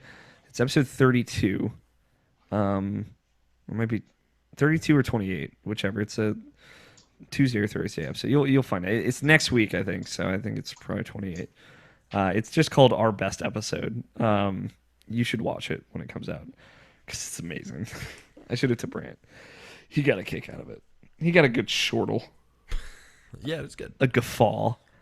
I'm really proud of it. So, but I've been kind of going back to the well on Kingdom Hearts 2 Final Mix. Started replaying that again because I guess it's a good idea to replay JRPGs instead of play new ones because I'm a terrible monster of a human being. And Okami, went back to that one. That's a really good video game. Very crass, very crude. A lot of like kind of chauvinistic stuff in that, which is weird. It's just like it's sticking out to me more now than like 3 years ago was the last time I played it. And what was the other thing I had? The Doom demo. That's right. I went through and played that. So it's like the first level of Doom. It's a real good title card pop in that demo, which is like halfway through the first level. I don't know. I think a big part of why it didn't resonate with me that much was because you didn't have like the full weapon choice loadout. And you didn't really fight any interesting enemies. Maybe I'll go back and try and play it on a harder difficulty. I just played on medium because it's typically like if I'm approaching something new, I'll just go middle of the road with that. But I've heard the game is very different on harder difficulties. But yeah, it's like the first level. You have a pistol with infinite ammo, and you get a shotgun, and that's like it pretty much for that level. And you just kind of keep going. I didn't see a lot of secrets. I wasn't necessarily exploring a lot.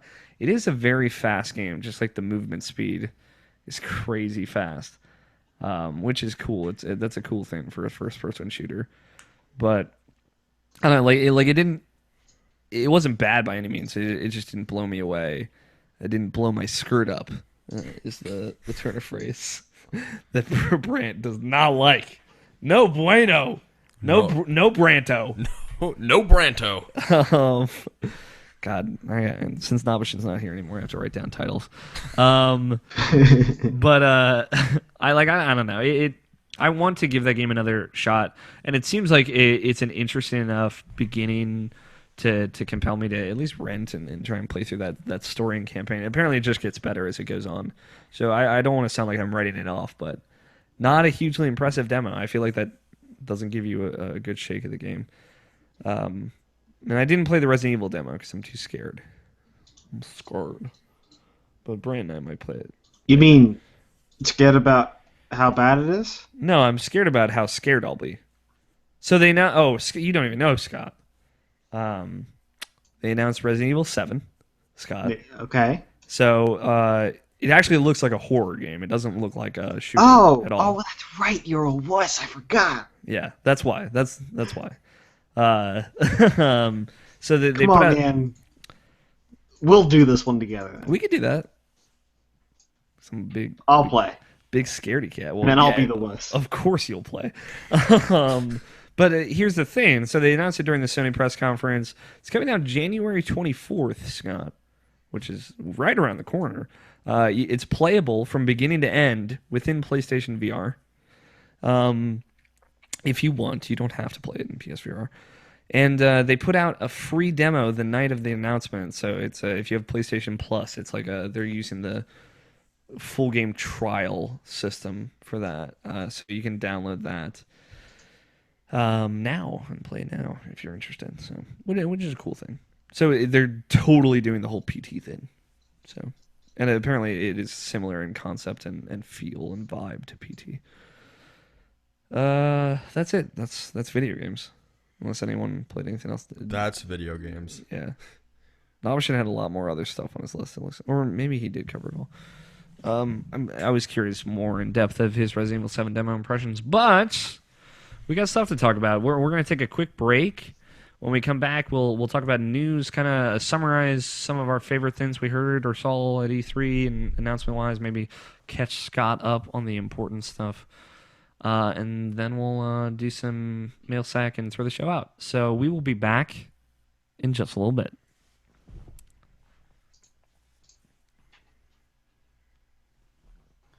Guys, I just want to let you know. Yeah? It's really hot in here. You can turn on your fan for the break. Nah, that wouldn't help. No, just blow the hot air close to my body. Oh, that body?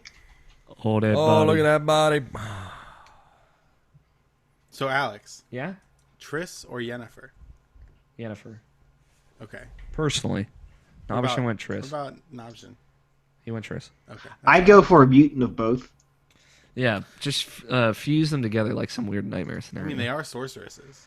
I went Triss in Witcher 2. Obviously, the Yennefer was an option, but I fell in love with Yennefer. Did you do the Thang thing with Kira? Yeah, I totally fucked her. Yeah.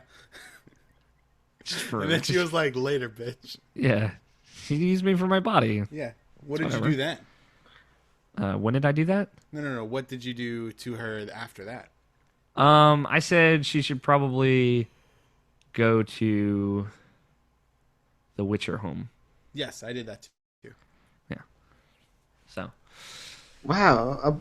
Apparently, you can fail that scene and not get her to go there. yeah, you can. Yeah.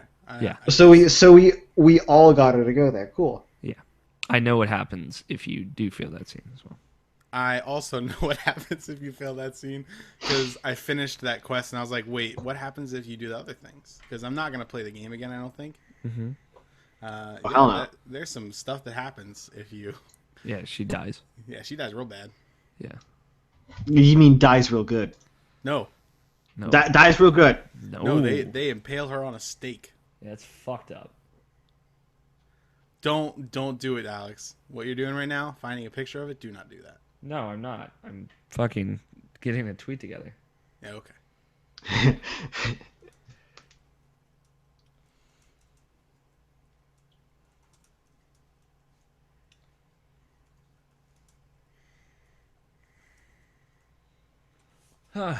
I'm trying to think.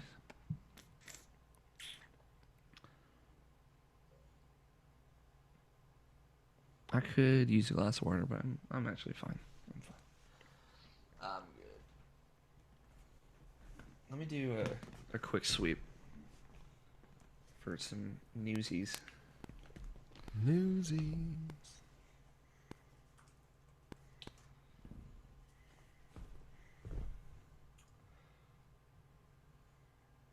Overwatch competitive mode. That's news.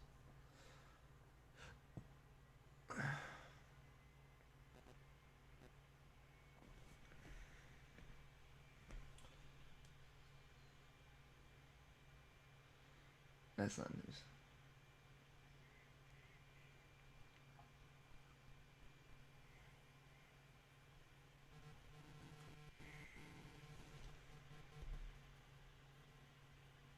What is that noise? I have no idea. Sounds like chiptunes. What? Okay, if I wasn't the only one that could hear it, it might not be coming from me. No, it is. God damn it.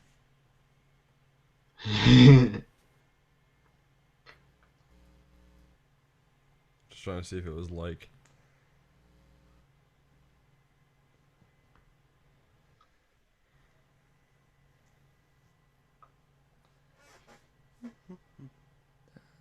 I'm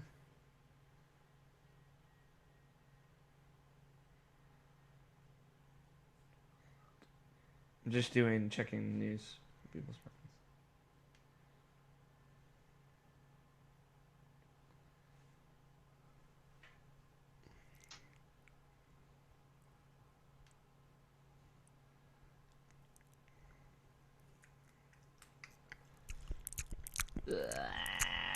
I'm gonna eat an apple.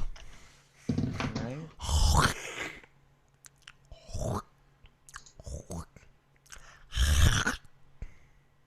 Fucking gross. The grossest.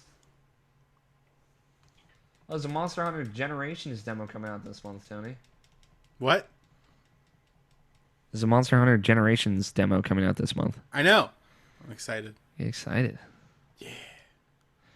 Doesn't look like any other news. Hold on. came out. Say that last one again. There's a Monster Hunter Generations demo coming out this month. Yeah, don't care. Don't care. Cool. See if these won't be free to play.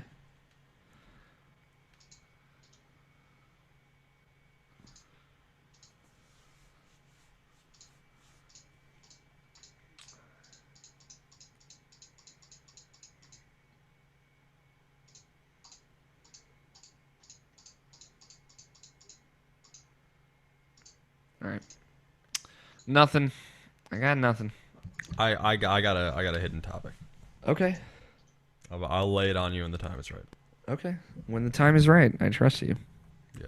I'm not gonna stop for nothing though. So you gotta organically work. Don't worry that about it, motherfucker. Don't worry about it. Just don't you just unclench. I can't. Physically impossible. Oh God. All right. You guys ready?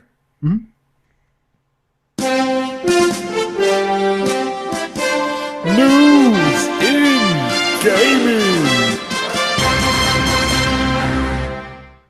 Let's talk about some news. Okay. So E3 happened this week. The Electronic Entertainment Expo. A lot of stuff went with it. Nothing happened there. Moving on. Nothing happened. No, we'll get to E3 kind of at the end because we'll talk about it just generally. We do have a couple of quick news topics to go through here. The Steam sale, summer sale. The Have you been waiting all summer for this? Yes, you have sale. Starts on June 23rd. Apparently PayPal leaked that. I don't know how. By what means? Do you know, Brandt? I know that PayPal is one of the payment methods that you can use when checking out in Steam. So maybe they sent out like an internal email like, hey, by the way, we might be getting a lot of transactions. Yeah, fair enough. But yeah, so apparently that's going to start June 23rd. Brandt is excited. I am. I like to pick stuff up. So I guess that'll be next Thursday from the time we're recording this. Yes. So 2 days from the day of this release in audio form, which is cool. Give that a check. I'm sure we'll talk about it next week. The other big news that tweaked my heartstrings, Austin Walker of GiantBomb.com announced at the end of their E3 stream that after the end of his year at Giant Bomb, he is now leaving this coming Friday, I guess, when this audio comes out, the 24th of June. He's leaving Giant Bomb. He announced yesterday, Friday, that he's doing so to start a video games website under the banner of Vice, which currently has no name.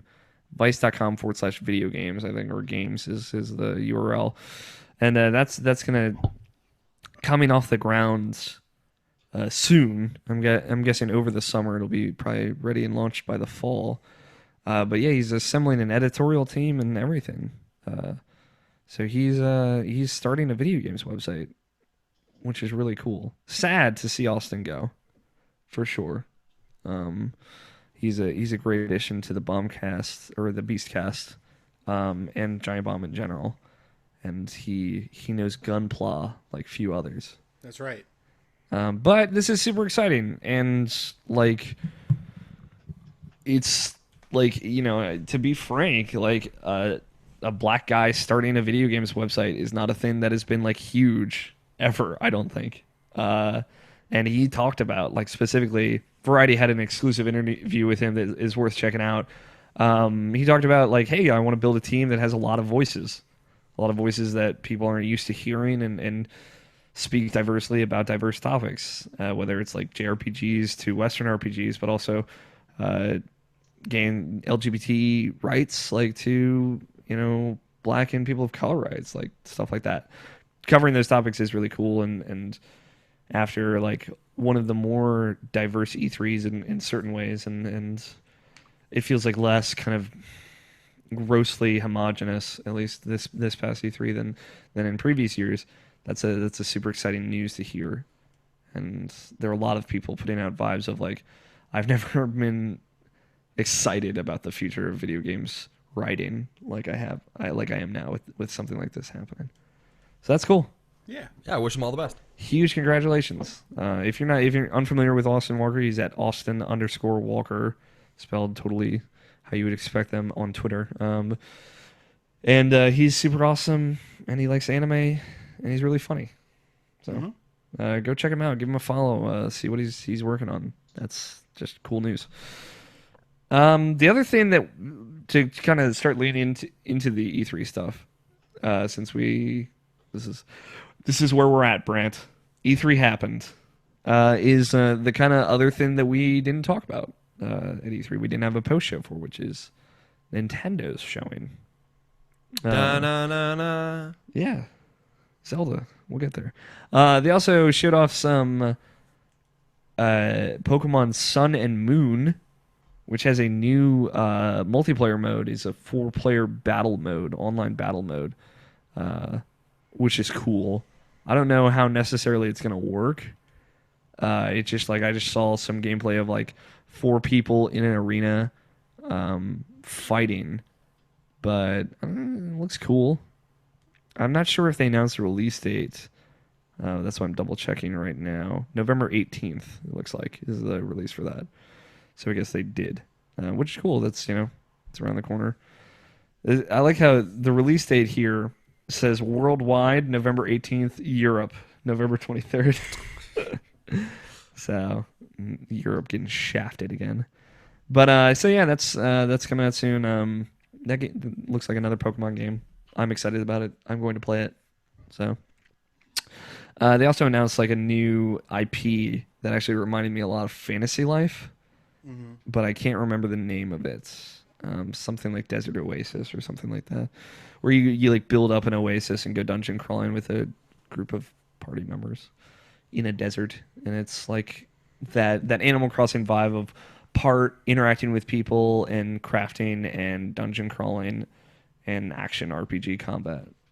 It looks fun, looks cool, looks cute. But let's get right to it.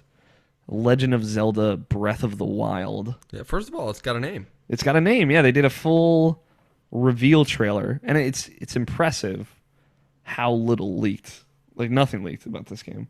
That art leaked about the game kind of a few days before E3 had started, which is like this high-res art of Link climbing a mountain. No name in that, and yeah, the name didn't leak at all before E3. Whatever Nintendo's doing, like they're doing pretty good about it.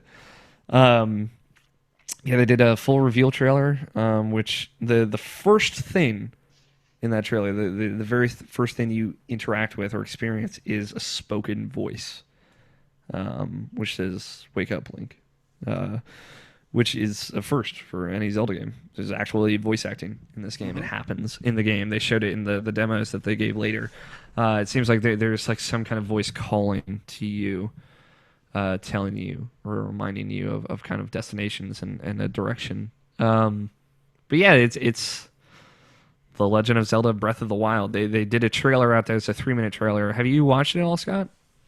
Nope. What are you doing? What are you doing? Let's see. Yesterday, I Here spent we the go. entire, taking the computer out of its case and into the new one. Okay. So that was the entire day yesterday. You didn't have 3 minutes? Not on the computer, no. Okay. Maybe on the phone. You could have looked on your phone. Wouldn't have been as impressive, but it would have been something. So yeah, it's a 3-minute trailer. Shows a lot in that trailer. Climbing up walls, you could just climb any surface. You Yeah. just throw yourself against the surface and climb.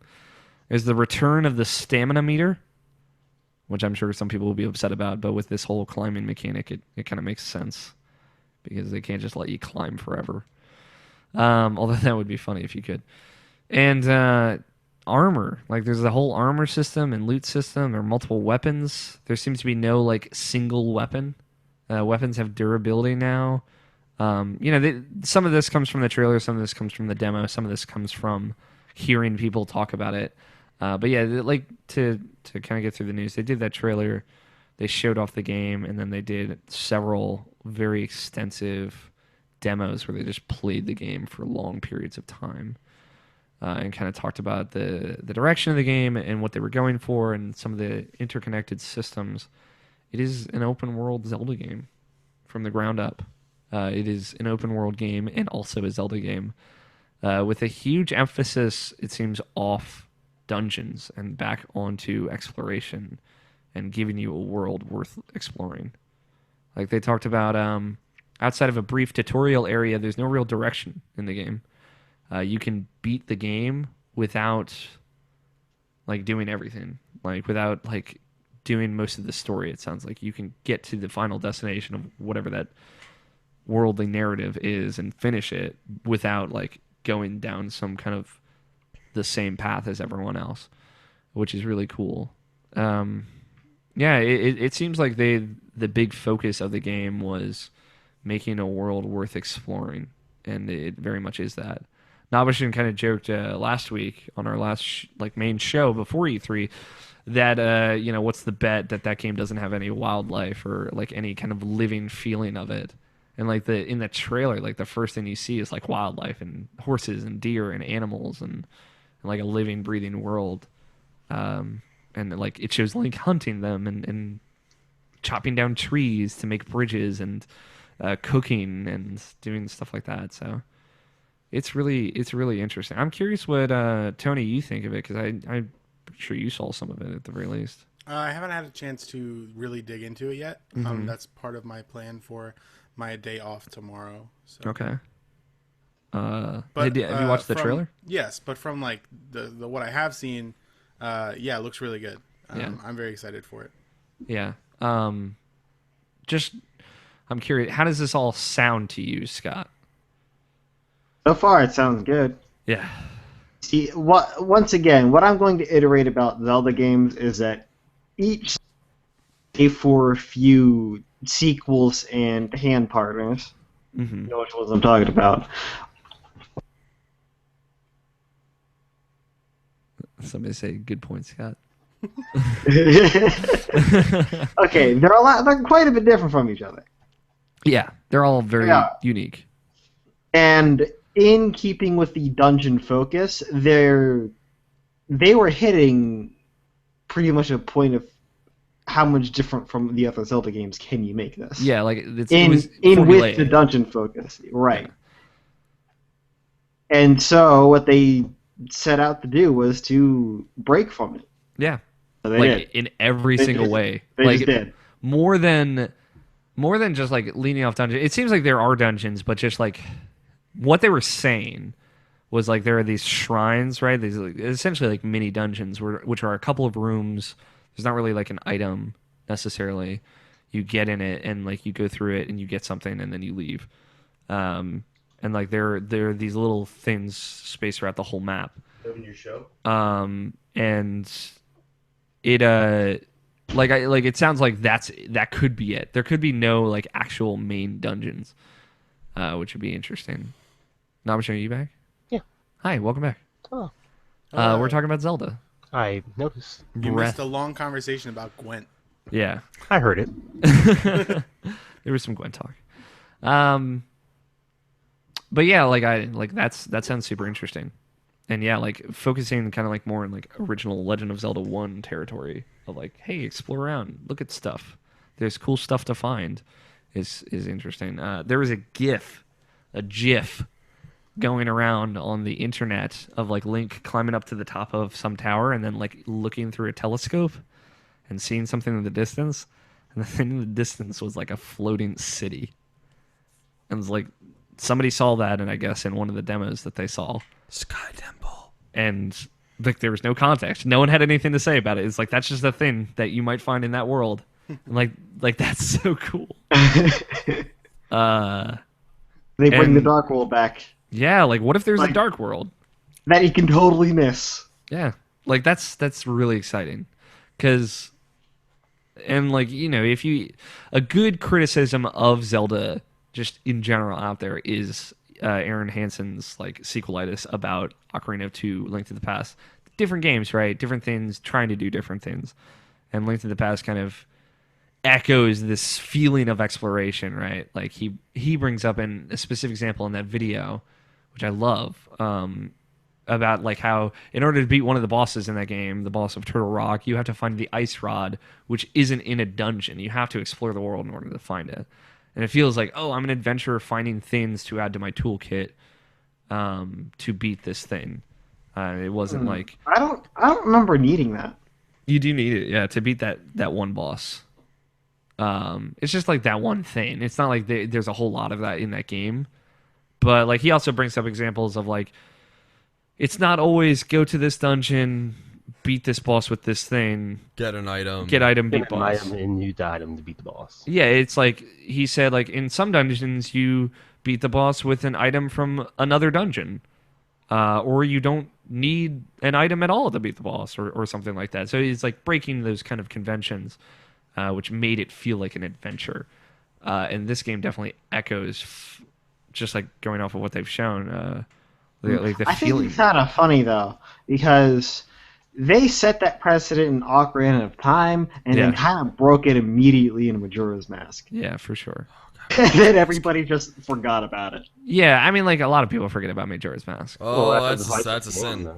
The thing about that video though specifically is like he was comparing the two games. Right, and that is the formulaic Zelda. Yeah, I mean, like you look at Even like, though they do break it quite a bit. yeah, like It's just that they just don't do it all the time. Skyward Sword doesn't really focus on that. Sometimes it does, but like there are some bosses that you just fight with a sword in that game, right? And it like leans in on his motion controls that don't work 100% of the time. I think is just another criticism that game has to face. But that's just a Zelda game where it's fun to explore again is really cool. Because Skyward Sword, like there was nothing to explore, right? You had to kind of go everywhere in that game throughout the course of the game, right? So the exploration aspect of it is just kind of out, except for the Skyloft, which was not fun to explore. At least I didn't think. And then Twilight Princess had this huge open world, but it was empty, you know. And Right. as cool as that game is, and as there are some secrets to find, like they're so sparse, right? So this seems like the right balance of both. Like you don't have to go anywhere, but there are things and places to go and things to see and things to do when you do go there. That's really cool. I like the feeling of a world worth exploring in a Zelda world. Now, I'm curious what your thoughts were. We had talked about it just kind of briefly over text message. Yeah, and it just looks really cool. Like I don't know, like when I hear like Legend of Zelda, like Zelda is very formulaic, but like at least that's my mind with the Legend of Zelda, because I'm not really versed with the original. I never really played a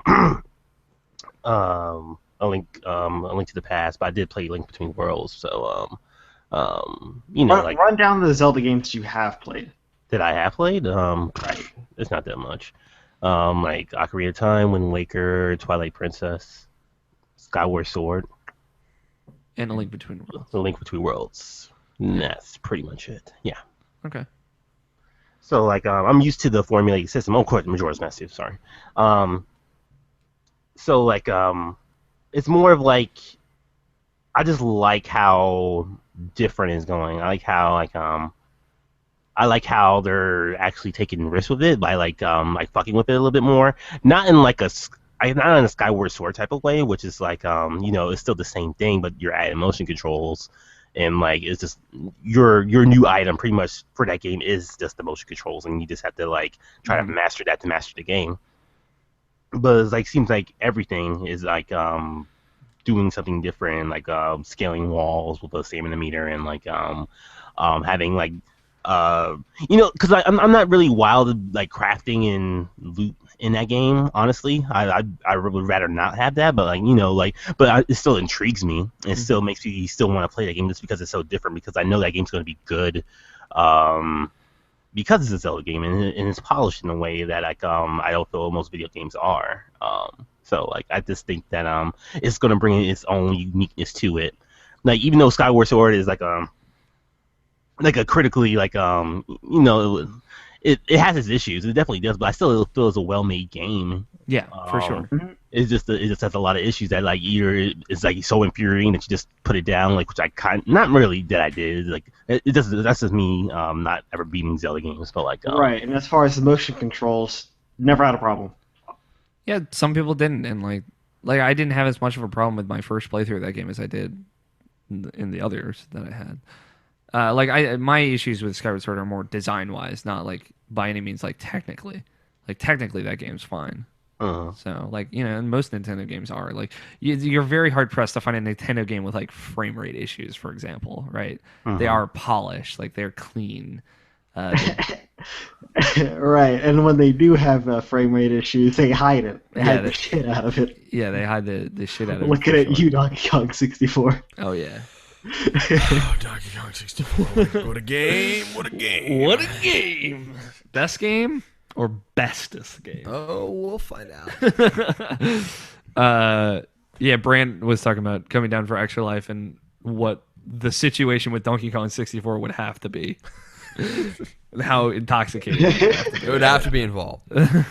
Absolutely. Yeah, it's you're right, Alpachin. Like then you can expect a level of polish, and people like I wrote a thing about Zelda, just kind of in my thoughts and feelings on it after seeing what they were showing, and people were like, and I address it in the piece of I see a lot of criticism that's like these systems have been around forever. Loot has been in video games forever. This is not the first open world RPG where there are things to explore, and this is not by any means the first game with a loot or armor system or weapon durability or anything like that. Oh, Or believe me, that was one of my predictions. It was like we're gonna get overly excited by shit from this game that's been in video games for years, and Yeah.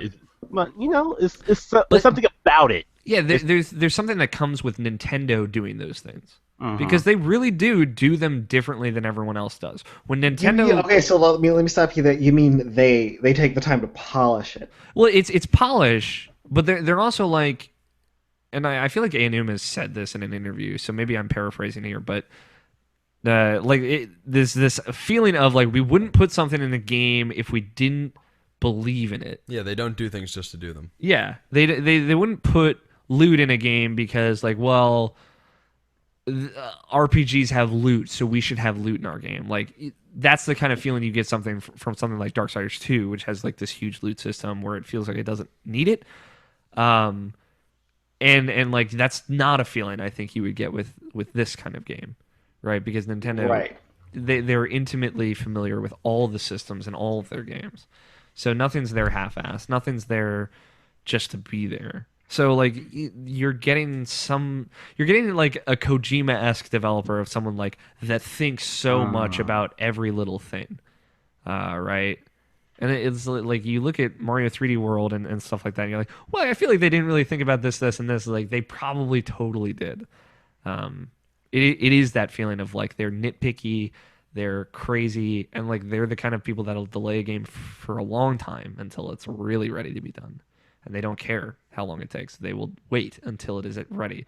Something like Star Fox Zero, like as maybe like their poorest received game recently, is like it's odd, but you got to think that again, like the issues people have with that game are more design wise and systemic than like I think they believed in that game. I mean, there are some people who really got into that game. Like it's one of those things. Like, if you're willing to like get you to a control system, kind of like Killzone 2 or something like that. Like, if you can get that down, and if you don't immediately dismiss it, and like actually go into like getting to know what they wanted you to control, how they wanted you to feel while controlling it, like it'll feel good, and if it clicks for you, it'll really click for you. Like I know, like Gerard, the completionist, like he loves Star Fox Zero because like he said that they nailed it like so good, and like compared to like Star Fox 64, which like it was one of the other favorite games of all time. Like he feels like that was like a perfect reboot of that series. He felt that game was like perfect for what that was and what it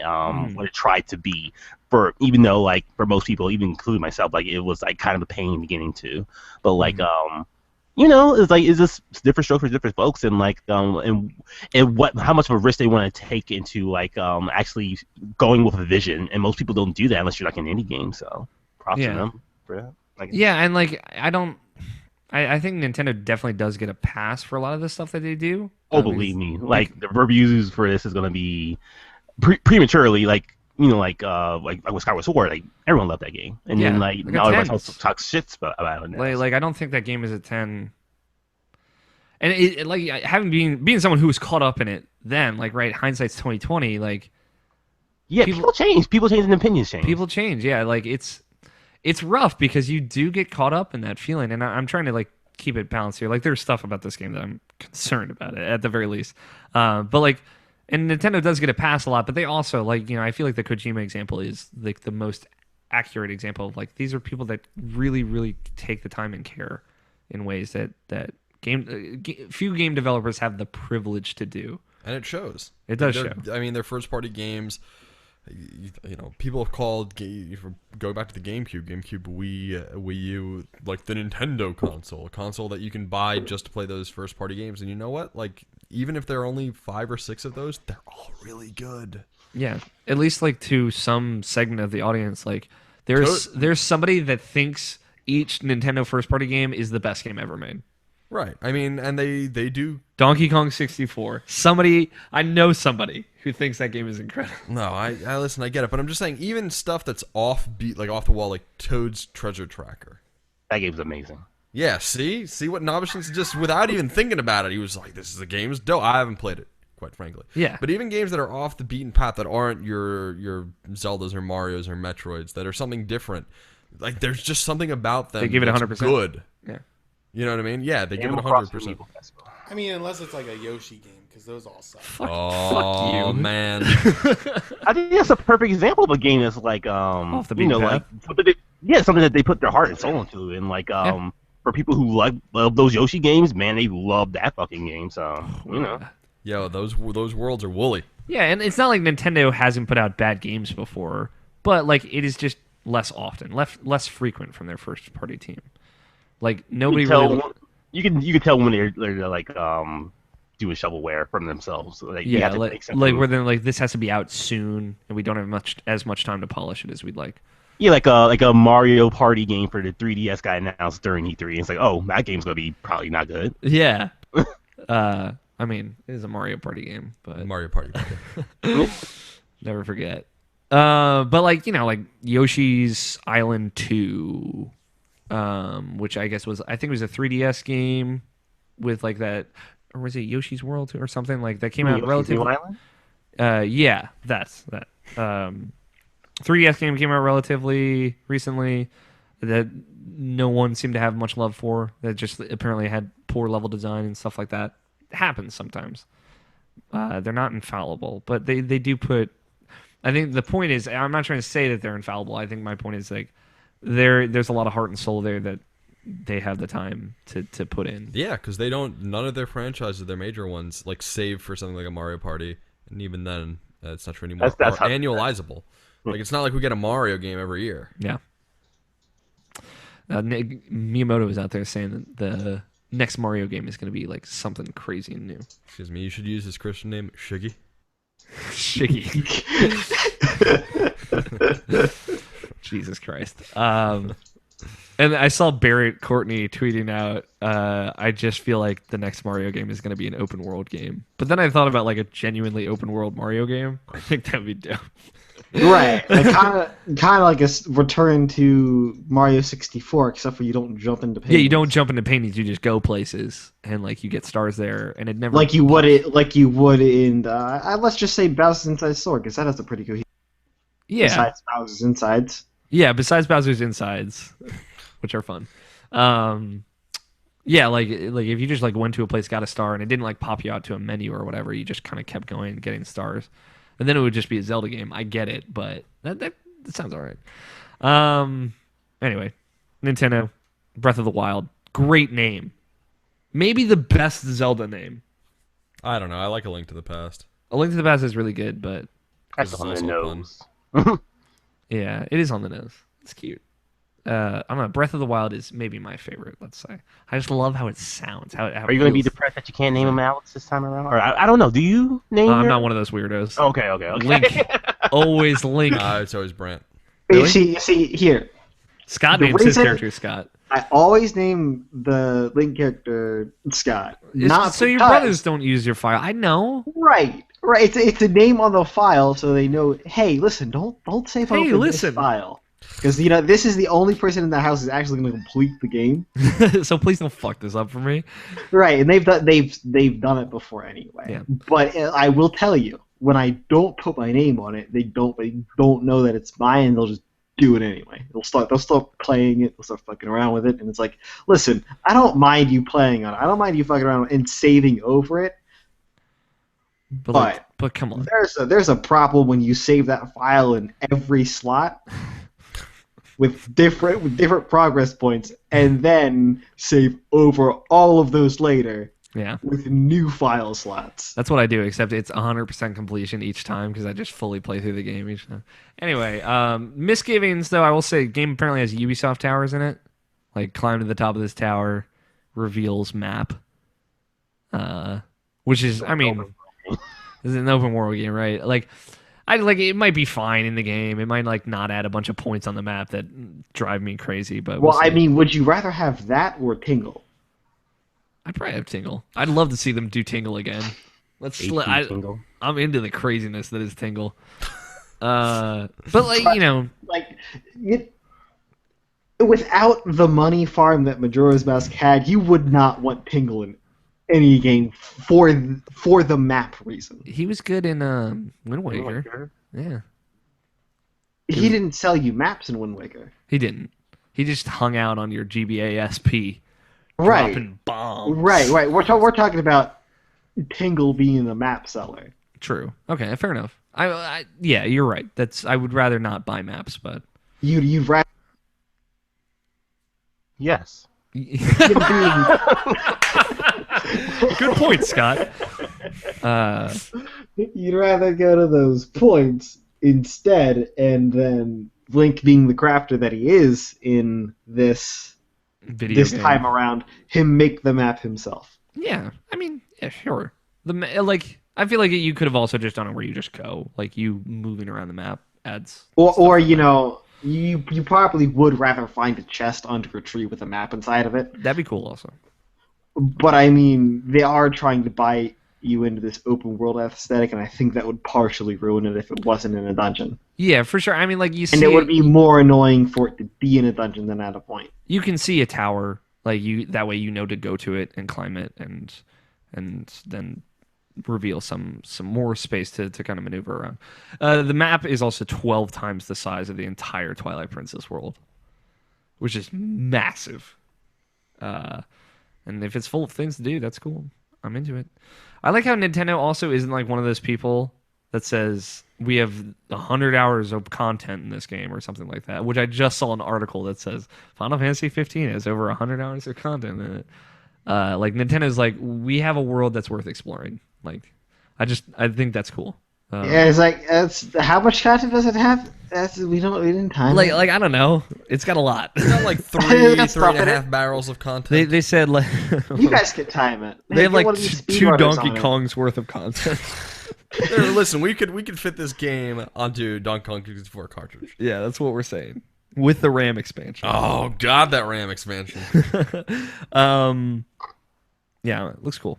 Seems good. Let's talk about Before you have to download more than half the game to your disc, yeah, before you can start playing. you gotta install that to your hard drive. Right, it's a three disc package. Got to install all three of them. You gotta get an external to play this on my Wii U. Do we have any favorites from people who watched E3 stuff? Brian, I know you saw the Sony press conference. I don't know if you have any favorites from that or outside of that of E3. It's just Zelda. Man. Like Zelda is my favorite franchise of all time. It resonates with me in a way that no other game franchise or games can. So when I know that there's another one coming down the pike, I just get super excited. Yeah. Yeah, I'm right with you there. Some might say I'm irrationally passionate about it. I feel like that's a, No, you a see, I fair say thing. that about Kingdom Hearts too, because I just can't explain it anymore. I can explain Zelda. Yeah, Zelda's good. Kingdom Hearts is fucking cool. I don't know what to say about Kingdom Hearts anymore to tell people that I'm excited about it, but it's crazy. It's crazy. I'm crazy. We're all crazy. No franchise should have a 2.8. Is what I'm saying.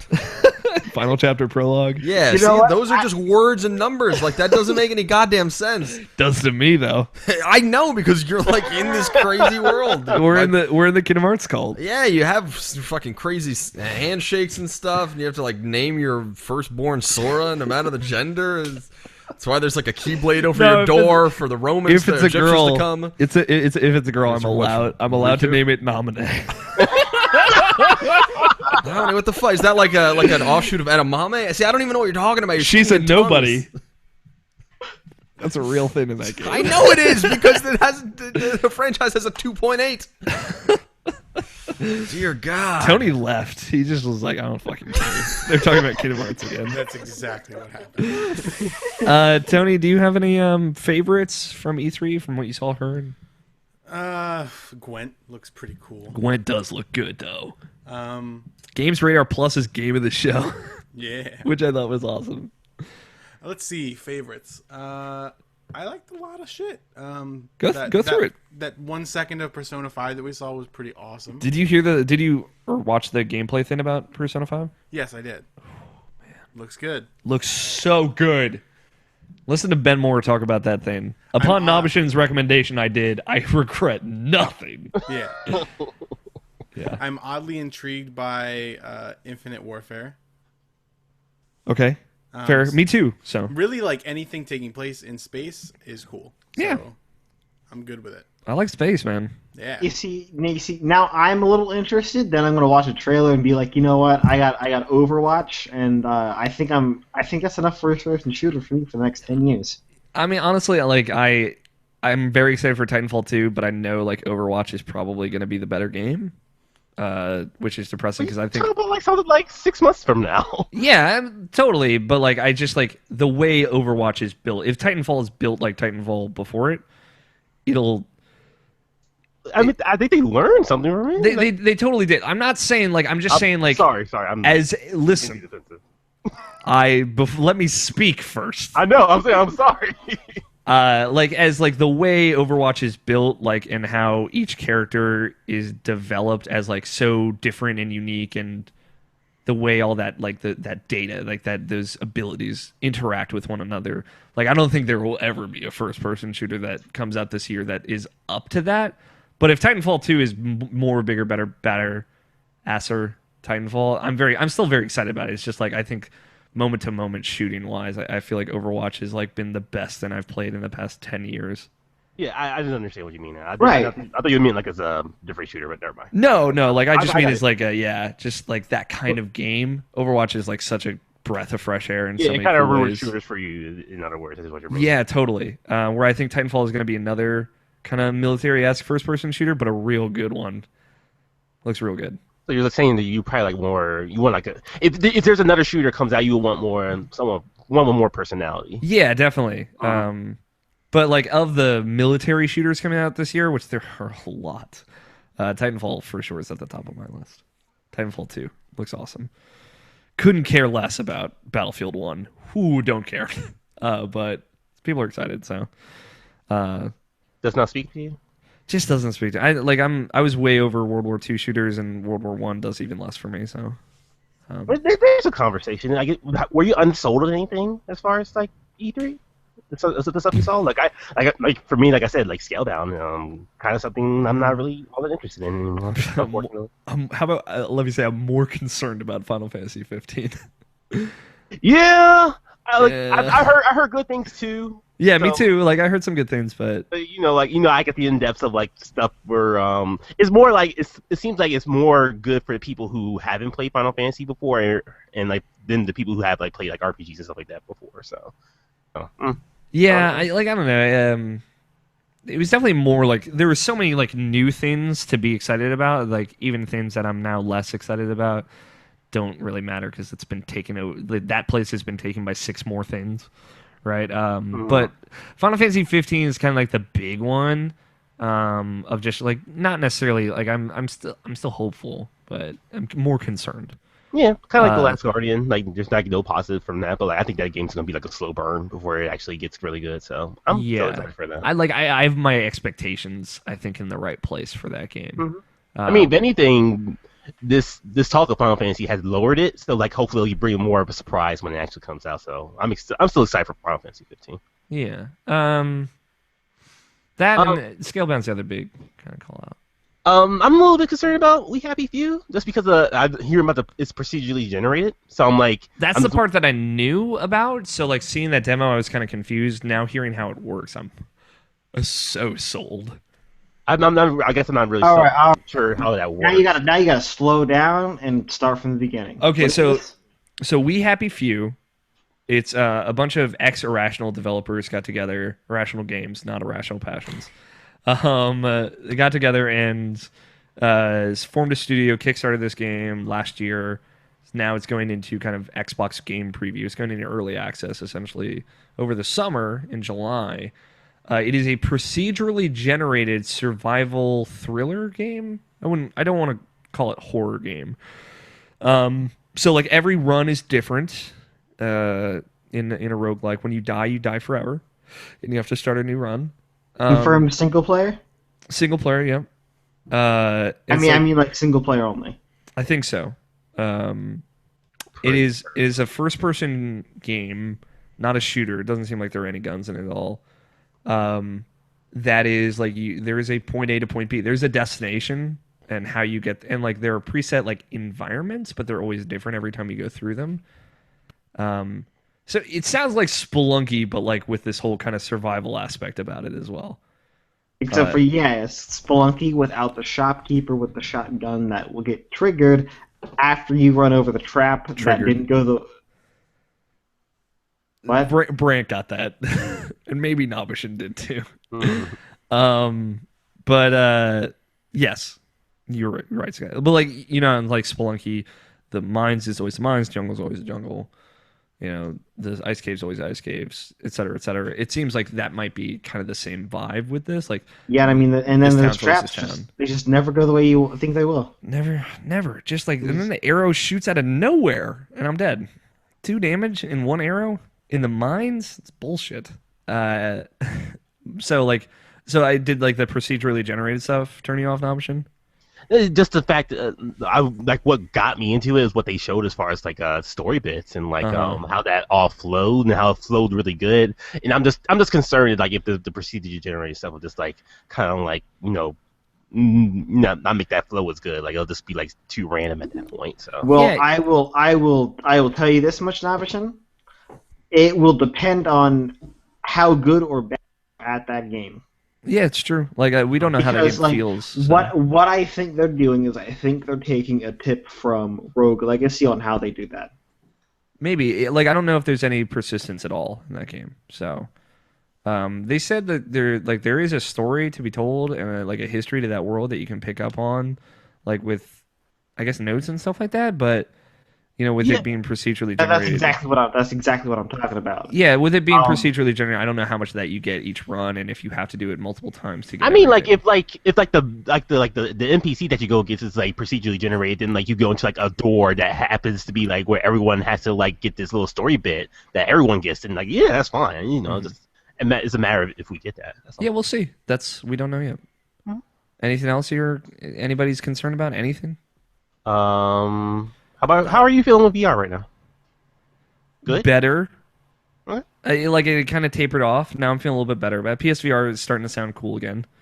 I'm more excited about it again, which is good. Like I haven't heard too much. Like the Resident Evil stuff, like how it doesn't look as good is upsetting. But like, it sounds like a cool VR experience, and Farpoint sounds cool.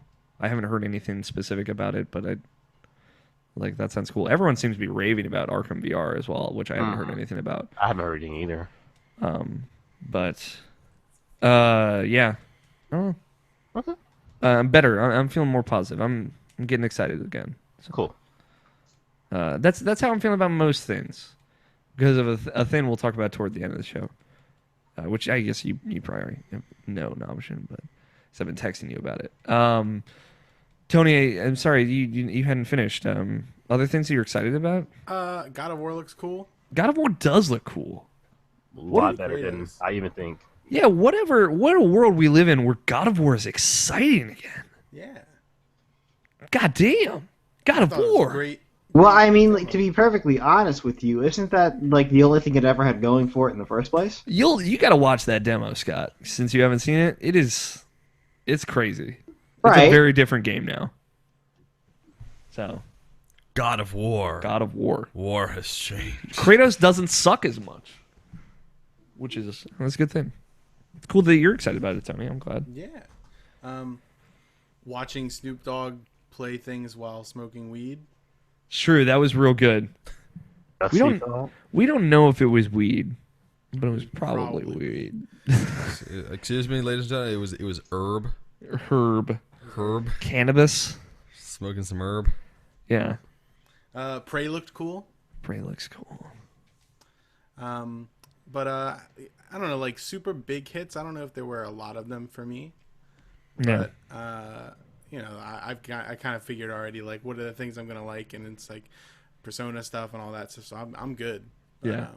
Yeah. There's definitely some cool stuff coming out of E3. Sure. For me, and I tweeted Navish and did like a little call out to get some thoughts from some of our lovely community. But I responded to that. But definitely Persona 5, absolutely always my most anticipated. It has been since like 2010 when I played Persona 4 for the first time. That game, like hearing about it, hearing what they're doing and how they're kind of actually bringing back systems from other Shin Megami Tensei games and the Persona 1 and 2, like the whole talking to demons and stuff, like, is super cool. And I think they're gonna do it well, and it sounds like they're doing it well. I know it's scary for people who really like Persona 3 and 4, but I have faith in P Studios. Everything I've heard about the game makes it sound like the game of my dreams in a lot of ways, honestly. Sony showed a lot of stuff that I'm pretty excited about. God of War. I'm interested in God of War for the first time ever. Since I was excited about God of War 2 leading up to that, and then a little bit less so for 3 leading up to that, and then after 3 I was like, I'm good. But like seeing something new from that series is awesome. Persona, Zelda, obviously. Oh man, Zelda. But and it's funny, like I expected a lot from Zelda. It blew me out of the water. More than I could have hoped for.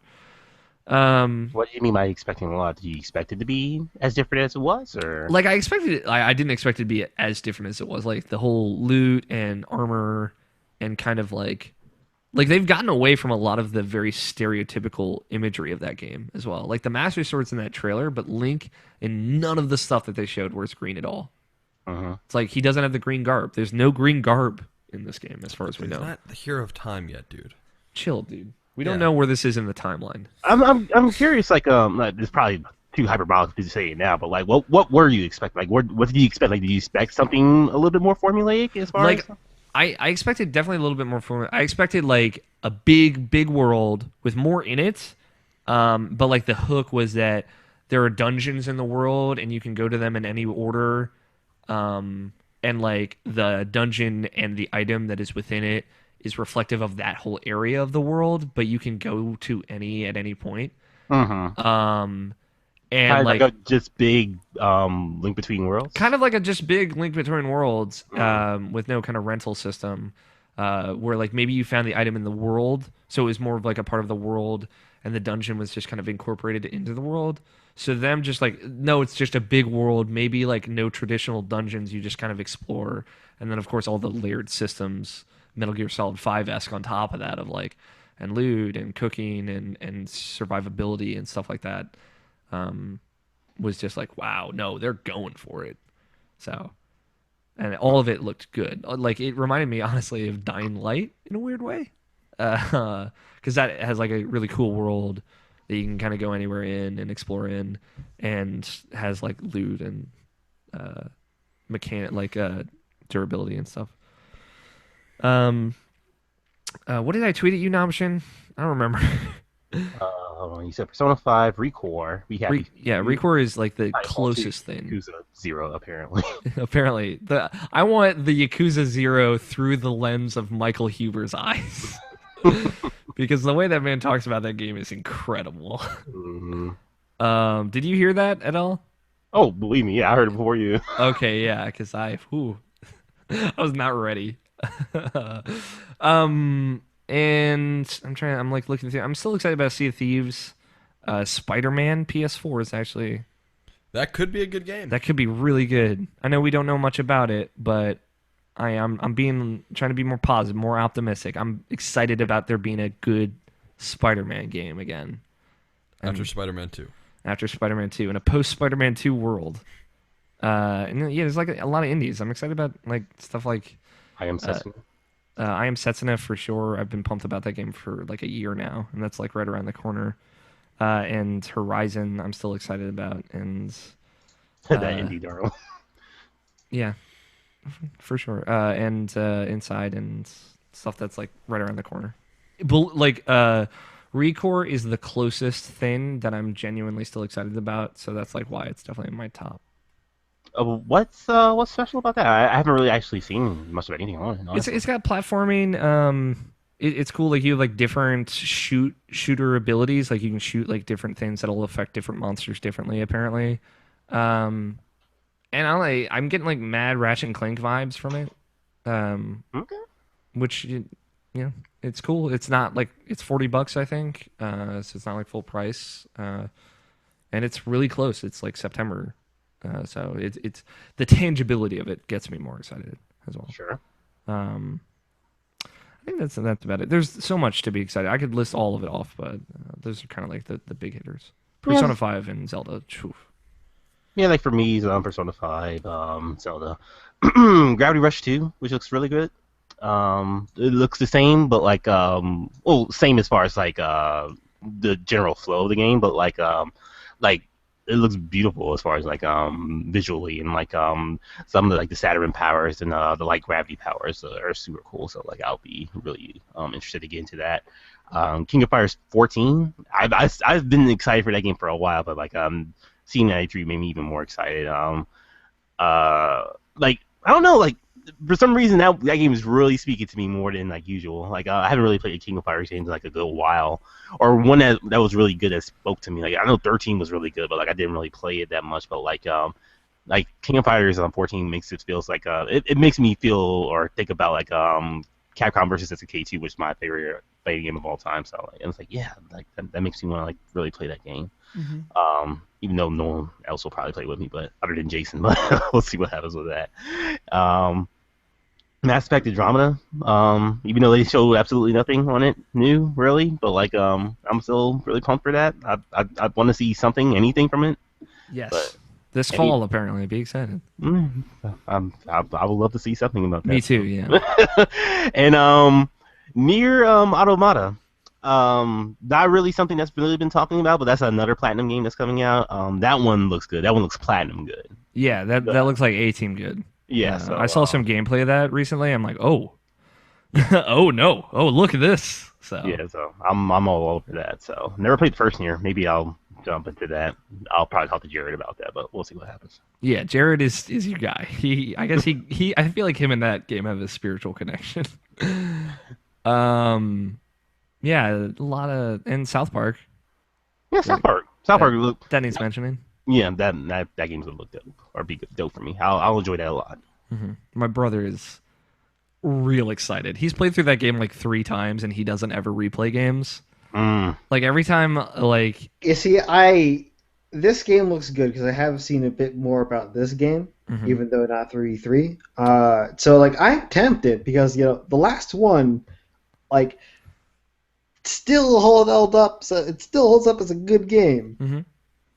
Yeah, like a lot of people love that South Park. I played it. It's definitely like a fun game. Like I like the mechanics of it.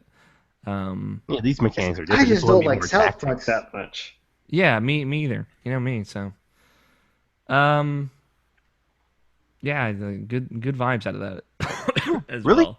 really good E3 overall.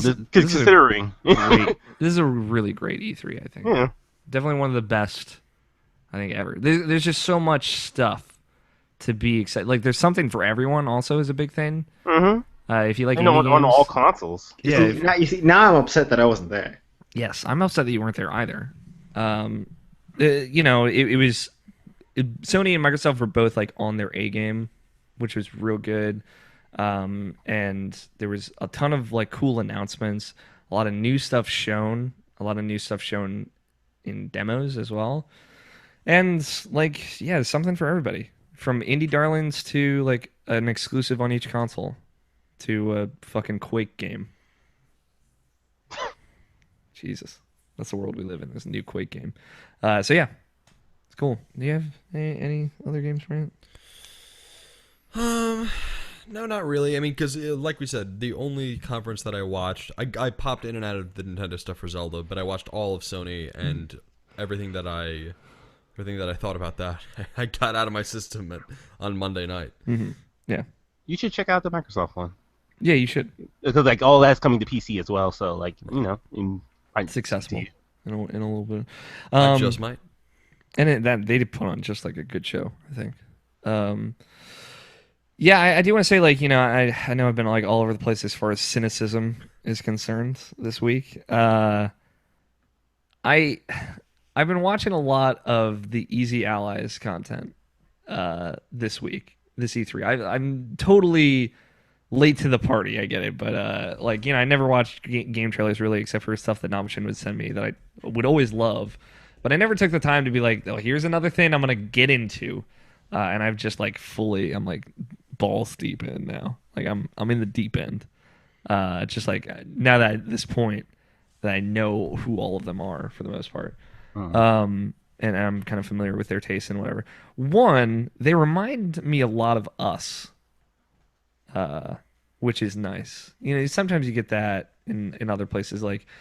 But like Kind of Funny and Giant Bomb, which are like the two places I spend most of my time with video game coverage, like some of them remind me of me or maybe like Tony here and there, like, but not like all of us. I never thought I would see someone in the video games industry that reminded me so much of Scott. And then I saw Bloodworth. And him and Scott are the same person. I'm convinced. I want Scott to be in a room with him at some point so I can prove that they're different. I don't know if you agree with me on that at all, Namashin, but I like can see that. the vibes I'm getting, like how he talks about games in like excruciating detail, is like so Scott, and like not necessarily his opinions on games, because I feel like he feels differently about different like franchises and whatnot. But the way it just informs you just about every nook and cranny about the way he sees stuff and kind of like formulates those opinions reminds me a ton of Scott, and his cadence is a lot like Scott as well.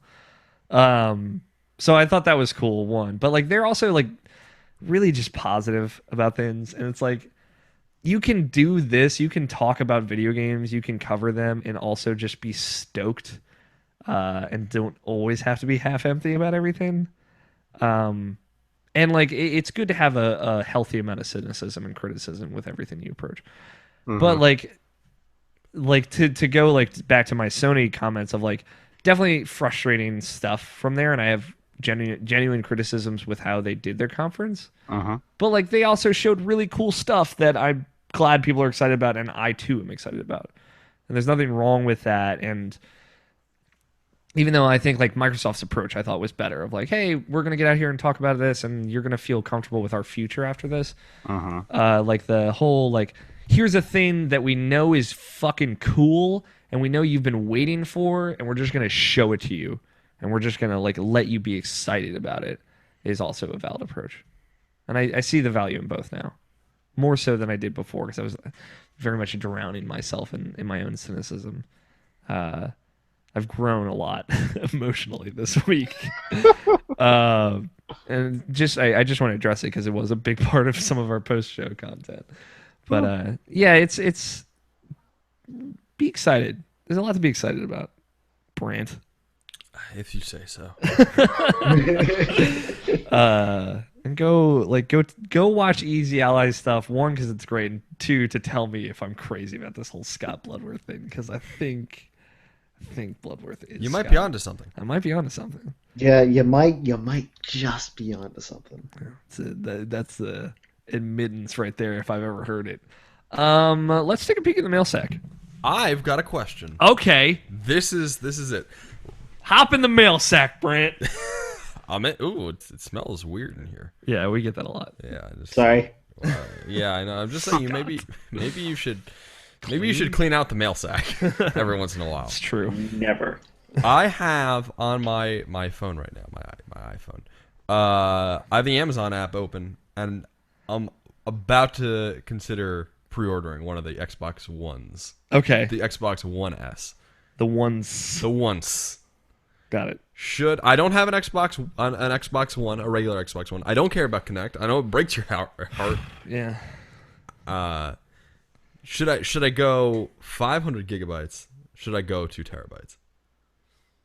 Well, apparently the 500 gigabyte one isn't coming out until December.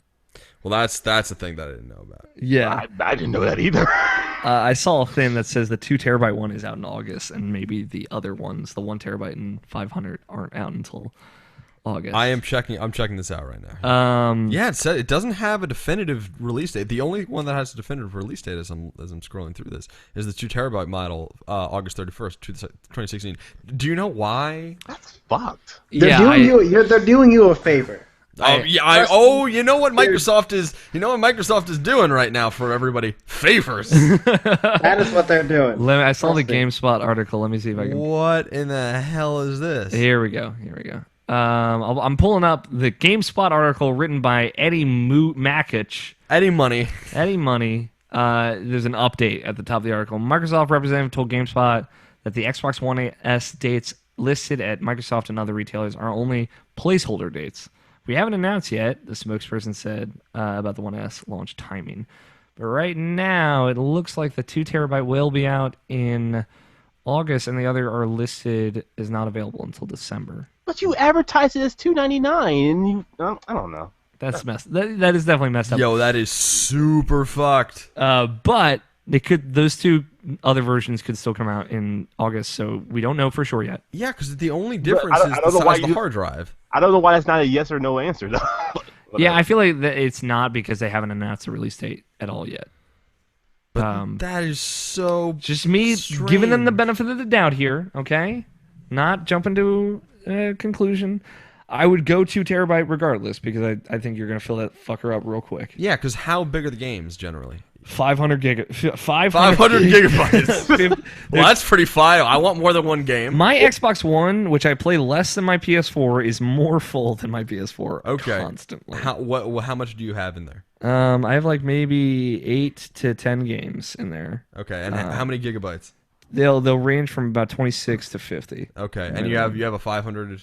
I have a 500 drive launch, or not launch, but Titanfall launch. Right. Do you can you upgrade it? You can put in any USB 3.0 external, right? And it acts like it's an internal. Like it's all inside, like it's JCPenney? Yeah, it's all inside, like it's JCPenney.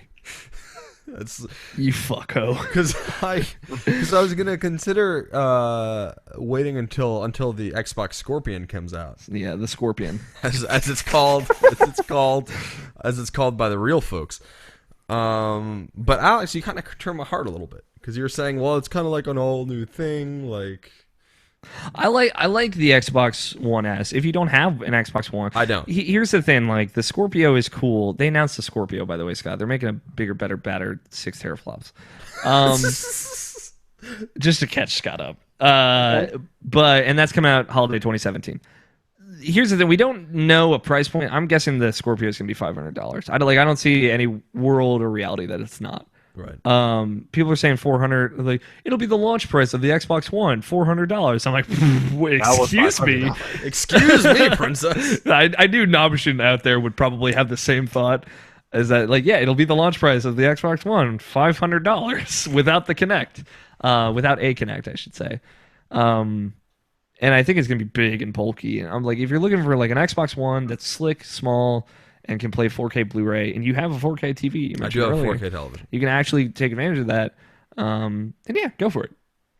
HRD, HDR. HDR is HRD. Is Hornum Dicks. I thought it was just gonna be. I thought you were just like hard, just HRD without. It's hard without the A. HARD. HDR. Yeah. High dynamic range. High dynamic range. Colors, Brandt. I can see colors. Welcome to the whole world of HDR gaming. I can't wait. That was actually they said that a lot in the Microsoft press conference. That was definitely an eye roller, but go for the One S. The Xbox Ones. Yeah, I will say like you don't necessarily need to go for the 2 terabyte because you can just get an external drive that's USB 3.0 and it's like. Yeah, but then I got like another thing to deal with. Yeah, but it's cheaper. It'd be like the $100 difference to the 2 terabyte. You could probably get like a $70 USB 2.0, 3.0 drive. Right. So you save yourself $30. It's up to you. It's You're going to need more memory than that, though. Really? Than 500. Really? I mean, it depends what you play, though. Yeah, it does. But I'm saying, like, as someone who doesn't play theirs as often as my PS4 and like mine's constantly full. That's something to keep in mind. I have another question for y'all. That's impacting my decision to buy this thing. How does the backwards compatibility with Xbox 360 games work? So if you own it, Right. Let's say I have on a disc. on your, if you have the disc, you put it in, Right. and it has to be in order to authenticate that you have it. But it downloads the game digitally. But you have to put the disc in every time you want to play it. Okay. If you have the game digitally and it's linked to your account, it just shows up in your library. And is every game?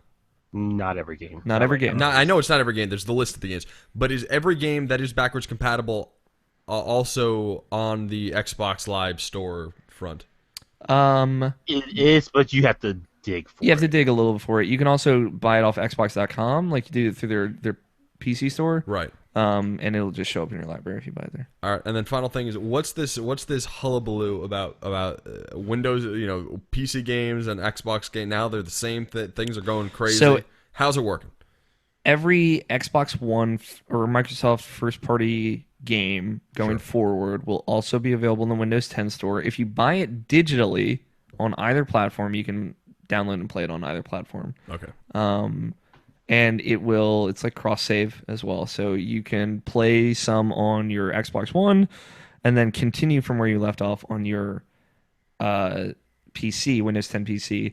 And in certain scenarios, cooperative play, it sounds like, will also be cross platform play. Like Gears of War 4, for example. Sounds like competitive stuff it's competitive and cooperative stuff is going to be down to the developer. So, All right. it's cool though. Yeah.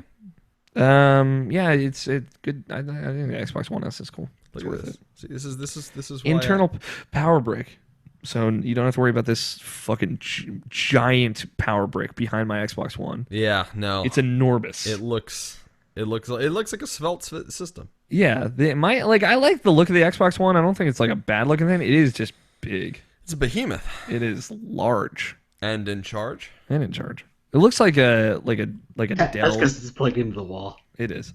It is charged. Also, the redesigned controller. Yeah, I hear that's cool. I think I'm gonna need to get me one of them. It's Bluetooth. Yes, it has Bluetooth in it. Right. So I believe you can sync up Bluetooth headsets to it, and it'll work with PC.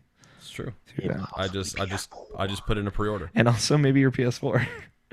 So I just pre-ordered an Xbox One S. Was it a 2 terabyte? I went with the 2 terabytes Nice. because there's storage. I want storage. Cool. Yep. I'm into it. Let me see if I can pull up this voicemail. Ooh. Sorry about that. Static shock. Static shock indeed. Let me Shock see. to your system. Boom. Jesus. And your system is the Xbox One. Well, let's hear how Silver BR is doing. How's that sound? What up, guys? Silver BR here. I hope everybody's doing all good and well. My boys came back last Mini week, pretty PR. much after I played Overwatch with you guys, like Saturday night until 3 a.m. in the morning. Yeah, that was so much fun. Yeah. My voice got shut out and I couldn't talk like almost for 3 straight days. So, but now I'm back to the fold. So, yeah. And speaking about games, Overwatch, pretty much a game that I'm just being so in love with it. The game. Trying more characters other than Mei and D.Va, and I'm getting used to playing with Lucio and whatnot. And it's a great game. I'm looking forward for whatever content they show on the future for that game. So, kudos for Blizzard for doing an astounding game. So Kudos. let's go and talk about it a little bit from me. My notes about it: EA, A Boulevard of Broken Dreams, because fair. not enough Mass Effect, especially after talking about that game for I believe 3 straight E3s already. So that kind of sucks that they just showing a little bit of a tease and just say, "Oh, we'll talk about it more in the fall." Like seriously, guys, just keep making us dream, because I'm just getting tired of you guys and doing all that shit year after year after year. Microsoft did a great showing. and quite surprised, and dropping the Scorpio on us, and starting the conversation and whatnot. That is kind of interesting. Prediction was correct. And Sony backing out because I believe maybe the specs of Sony were not powerful enough, and maybe that's why they pull out, because now they're going back to the drawing board, maybe, or just waiting for a new strategy for next year. Who knows? Whatever. It's at least Scorpio is out in the air, and information has come out, and hey, let's see how Sony does this year with that new console of Microsoft coming out in the market, and see if they still dominate the market. So, yeah. And speaking about Sony, yeah, man, wow, God of War, The Last of Us, Last of Us. What I'm talking about, The Last Guardian, coming out. I was gonna say no. with You a meant release Days date Gone. already, so they must own it because they cannot back out from that. And Resident Evil 7, like, holy shit, where that thing came from. That was so surprising for me. And I have the demo already on the desk of my console, but haven't tried it yet. So, yeah, I think that's pretty much E3. Oh, and the best announcement yet, Disc Jam. This finally a successor for Windjammers is gonna come Really? out on the PlayStation 4, and it's called Disc Jam. It's yeah, let's do that. Windjammers. That's It's cool. I long didn't hear overdue. about that. Let's do this. Yeah, but that's pretty much about me, guys. One quick question. From all the stuff that you saw already on E3, people are, you're stoked for some stuff. You are like, you were disappointed that some stuff didn't come out. But, speaking about the stuff that actually came out, what is the most that you are optimistic that will deliver on their promise? Or, or at least to what they have shown or they were saying that is going to be. So, yeah, that's pretty much about me, guys. So, have a fun one. Have a happy Saturday. So, PR, signing out. All right, we're banning everything Nintendo related from this question. Yeah, I was gonna say, That's an like- obvious one. Yeah. Zelda, obviously, but outside of that, that's a good question. What will deliver on its promise? You see, you told me what happened, but I'm not super clear on the promises, so I'm gonna have to opt out entirely. No, that's fine. You're not quite up to date, but God of War. I'm gonna say God of War. God of War. Yeah, I think that they've heard the criticisms, and I think that based on the gameplay that we saw, it looks like they are gonna give Kratos a personality for once. You heard that game's gonna have no cuts in it. Yeah, Like, it's just gonna be a straight game. Like a no continuous cutaway. shot, like the Birdman of video games. That would be fucking amazing. Except hopefully I'll play it. Yeah, that's actually really cool. I think they'll do Crash remastered decently because it's an old game. Just make it look pretty and just send it out. Brand and I had conversations about that earlier. I just kept saying like Crash 1's a bad game, I think. So I was like, I wonder if they'll make that a good game, but we'll see. I'm not a big fan of Crash 1, but I mean, I haven't played that in years, and I barely care about it. But like, Yeah. I mean, like all this is just like running to the camera bullshit. So it's like, I yeah, think that's that's what you want. They can just make that game again. It just Yeah, like right? make it look Yeah, pretty. with a So- dank soundtrack. yeah, it does have a dank soundtrack for sure. Tony, not all, please not all together at once. Jeez. Let me see. Sorry, I am over here like dying. I know Tony's having a little bit of heat problems. Yeah, it is hot. It is warm. He's too sexy. Yeah, it's But true. I'm hyped for. Well, actually, there's one that's already delivering on his promises. That's Rhythm Heaven Fever. There you go. Word the And fuck it's up. just as good as they said it was gonna be. Nintendo's everyone's is getting not allowed though, so Yo, I don't care. I don't All live right. by your rules. It was Scott's rule, but okay. Hey, my rules don't care about you. Yeah. God damn. But otherwise, I hope. Well, I think God of War will probably be as good as it looks. Okay. See, there you go. A lot of faith in God of War here. I'm trying to think. I mean, like Gears. I don't know. I like it was a bad demo for Gears. So that's why. Like I don't want to speak one way or the other. Persona 5 is like a super easy answer also. Um, but like I don't think that game is going to be a disappointment. Like I that's like one of few things is like those guys are good. And like I they people had I've been going through this weird thing with Persona 5 recently where it's like I was the Persona guy for so long, right? Like I loved Persona 3 and then I just burnt out before I could finish Persona 4. And then years went by before Golden came out. And finally all these people kind of came to the party. And I was like, "Yeah, I played this years ago and it's like so good, right?" And they're like, "Yeah." So like it's weird for me and it's like also kind of like a proud moment to see like all these people so excited for 5 and I'm going through this weird thing of like the ups and downs that come with that of like, well, there's no way it's going to be as good as 4 or although that's a less common complaint, but I've definitely seen it where it's like I bet the game's just going to be a huge disappointment or stuff like that. And I like Disappointment's not the right word for that game.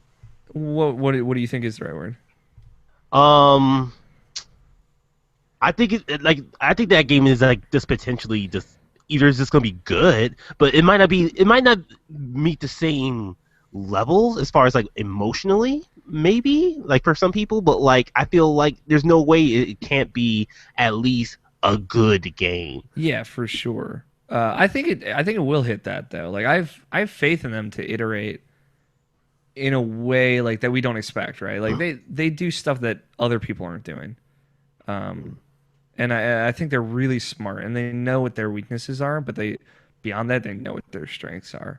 Um, and I think like that's a game that will deliver the promise of a game that is bigger and better in every way, shape, and form than Persona 4. Mm-hmm. Um, I agree. and like I know, I think it's good to be like worried about the stuff that you care about a lot, but it just like I don't think people have to be worried about the game. I've also been going through this weird thing where like I know I'm not going to be the first guy that beats Persona 5. And like in my own like isolated world, I was like the first person that ever played Persona 3 because no one was really talking about that game way back when, let alone when I played it. So it was like hearing all these people kind of coming to that. So like I'm gonna take my time with that one. But yeah, Are you gonna try to get yourself a review copy? yes. I've spoken to people, but we'll see. I'm not like super optimistic, but outside of like Persona 5, which I think is like unfair because that game, like that team has a super great pedigree. Yeah, I think honestly Gears is actually a really good answer because like I'm looking forward to another Gears of War game. Let's take some tweets. Remember, you can tweet your questions at IrrationalPod with the hashtag IPQ. 3 little simple letters. Andrew Middlemas at 2 rounds left asks us a question. What game surprised you the most from E3? Oh, I had a thought on this. Can't remember. Other than Zelda, I need to think of something else. I know there was one. For me, probably We Happy Few. Even hearing like good stuff about it, like wow, the game definitely floored me. And seeing that like at a press conference was like, oh wow. As far as like new stuff, Prey for sure. Like seeing that as a game I'm interested in. Yeah, obviously God of War as well. Mm-hmm. That's Resident Evil 7, just as a complete return to form. Yeah, totally. Tony? Oh my god, I guess.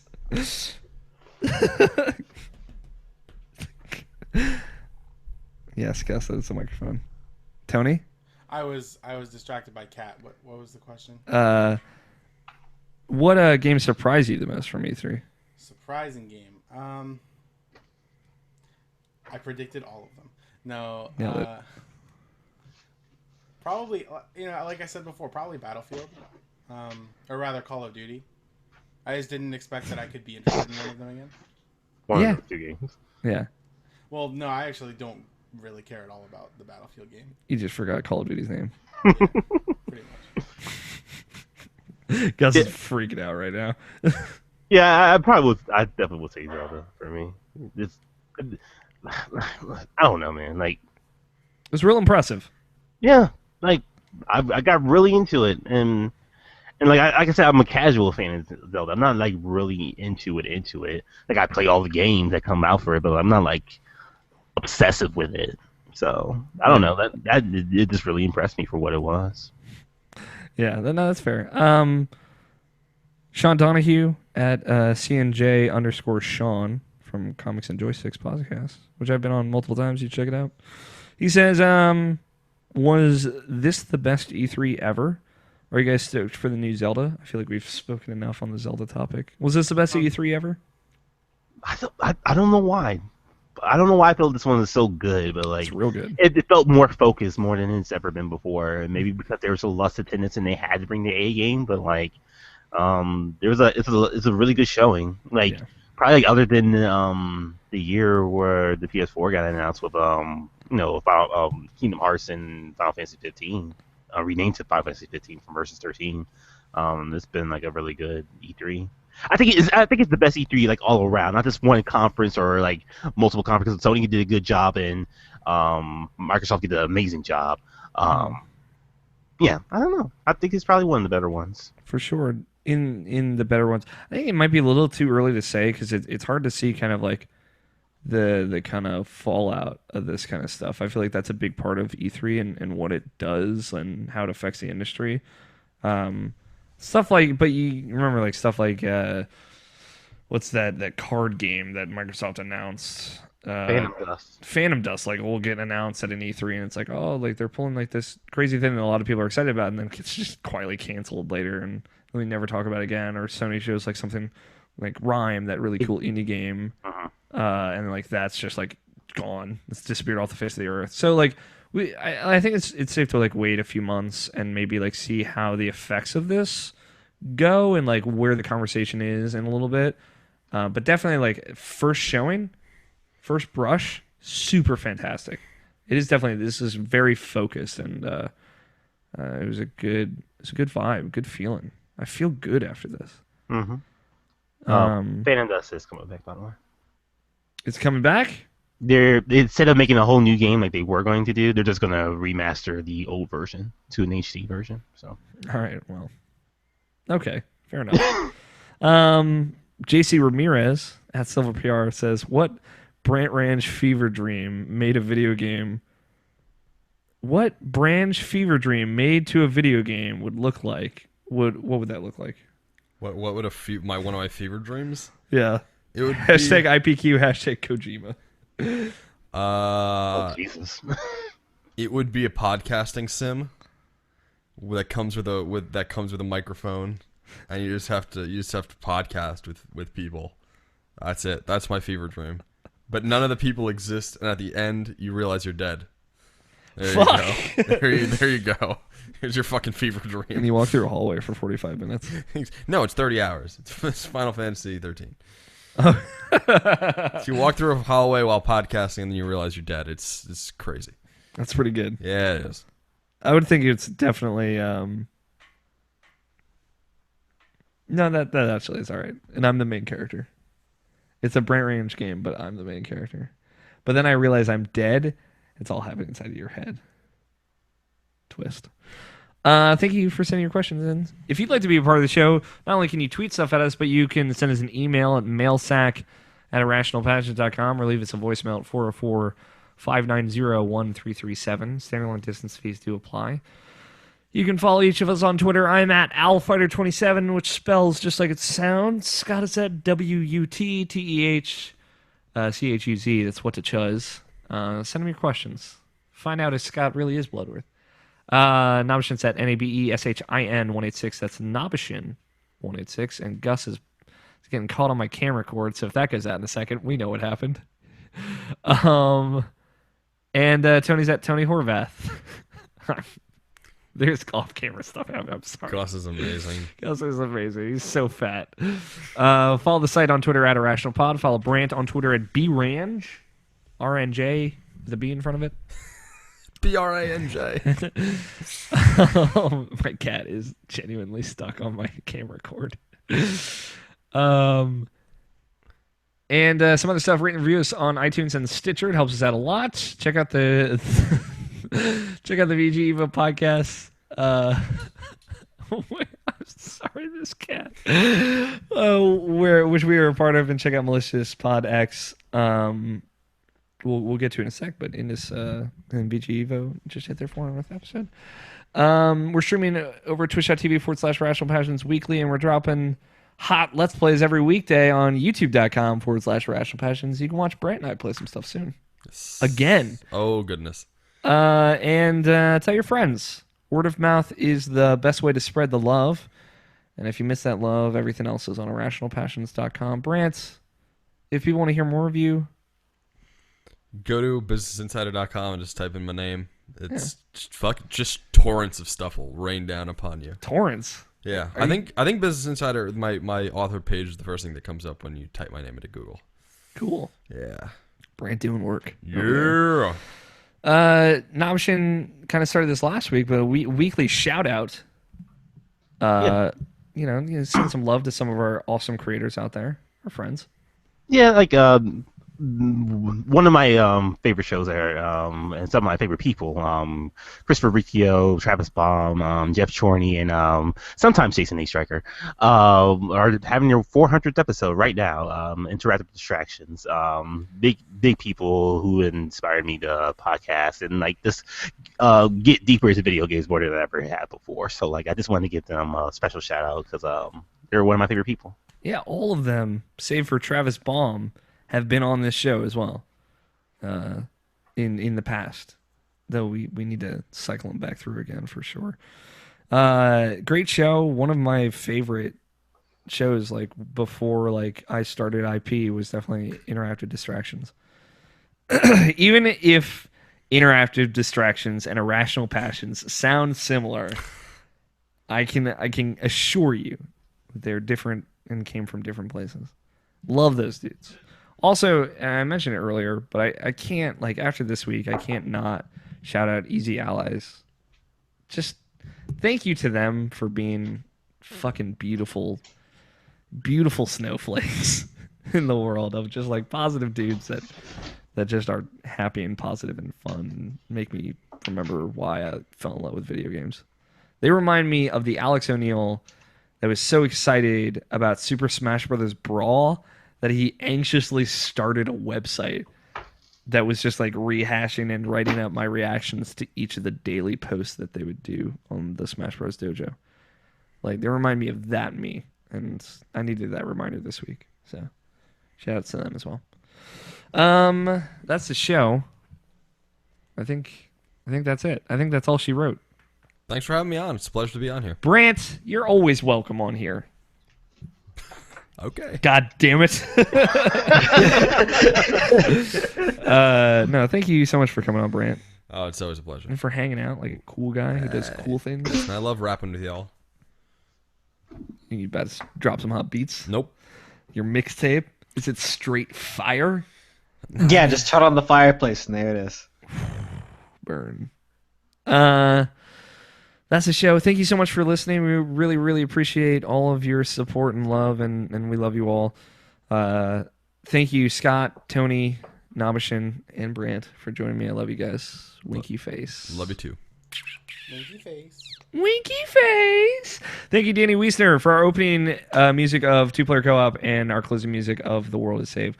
The World is Saved, the song on YouTube, just broke 1 million views, which is fucking awesome. So huge, huge, huge congrats to Danny and Panda Musk and all the other animators on that video. It's awesome. If you've never listened to the full song, you should, and you can listen/watch it on YouTube, so you should do that.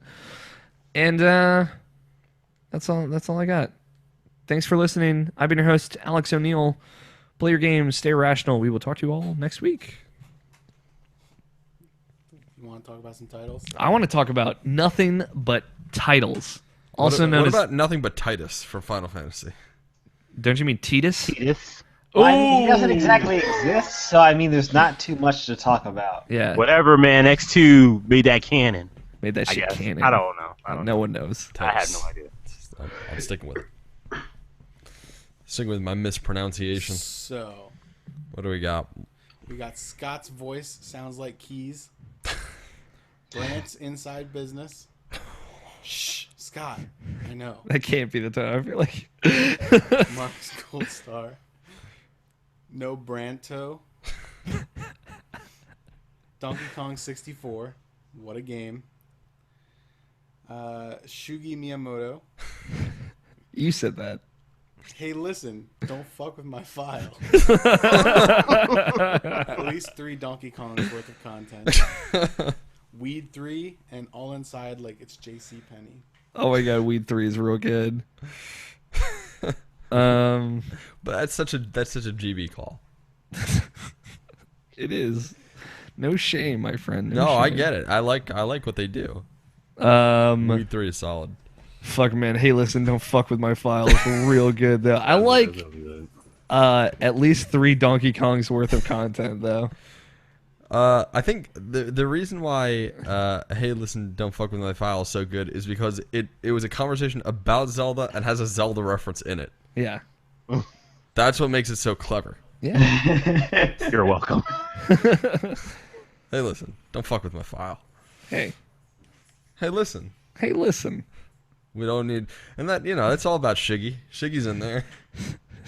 He made that game. Shiggy Motes is all over. Shiggy Motes! Shiggy Motes has his fingers all over that fucking sweet-ass game. God, shit, man. Shiggy Motes. Shiggy Motes is he's an OG.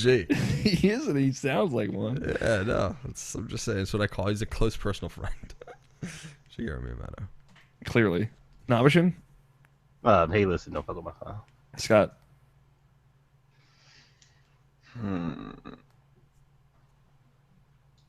I'm going with 3 Donkey Kongs. Nice. Tony? I like Brandt's Inside Business. You can't. I feel name like the title. I feel like because of legal reasons, we're not allowed to name the title that. Brandt's Inside Business is none of yours. Yeah. Let me tell you about my inside business. Just trying to get along in this life. Do you have a B pick? No. Jesus, putting your fucking life on the line for a title there. I guess it's gonna be hey listen don't fuck with my file. Yeah, I think so. Just censor the fucking F word in the title. It's too good not to use. Yeah. It wouldn't be the first time. Yeah. I mean, we could just say, hey, don't mess with my file.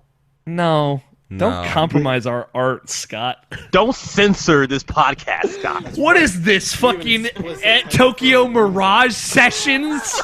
Hey, Don't get you're me going to started! do- what you are going to do is you're going to cut out that word and replace it with me saying cup.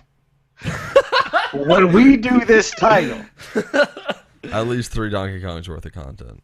I just think that's funny, but fuck with my file is definitely the one you have to use.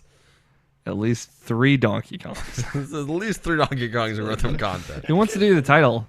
I'm not gonna make Brandt do it because he's on here I'll say the often enough. words. You'll say the words. Okay. Numbers. Right. Yes. I'll do the numbers. I don't mind that. Okay. All right.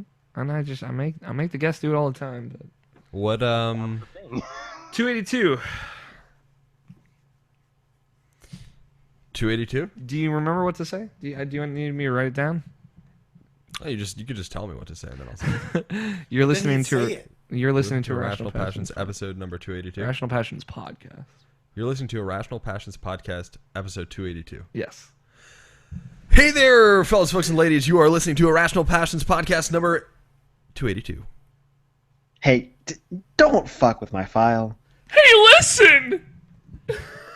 No, it doesn't work. It doesn't work. Hey, listen, don't fuck with my file. Don't fuck with it. Don't Hey. fuck with my file. Hey, listen. Yo, Vito, come over here. You fuck with my file? Don't fuck with my Don't file. fuck with my phone. Don't fuck with my file. All right, Don't you- fuck with my fucking All right, soul. Tony, I got a new job for you. You're running the morgue cap, okay? There's gonna be a couple new bodies every week. That's what's going on over here. Don't fuck with it. Don't fuck with my file. All right, I'm gonna stop recording.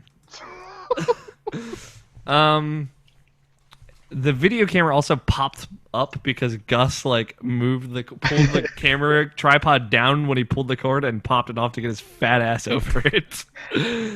Thank you, video viewers. Love you.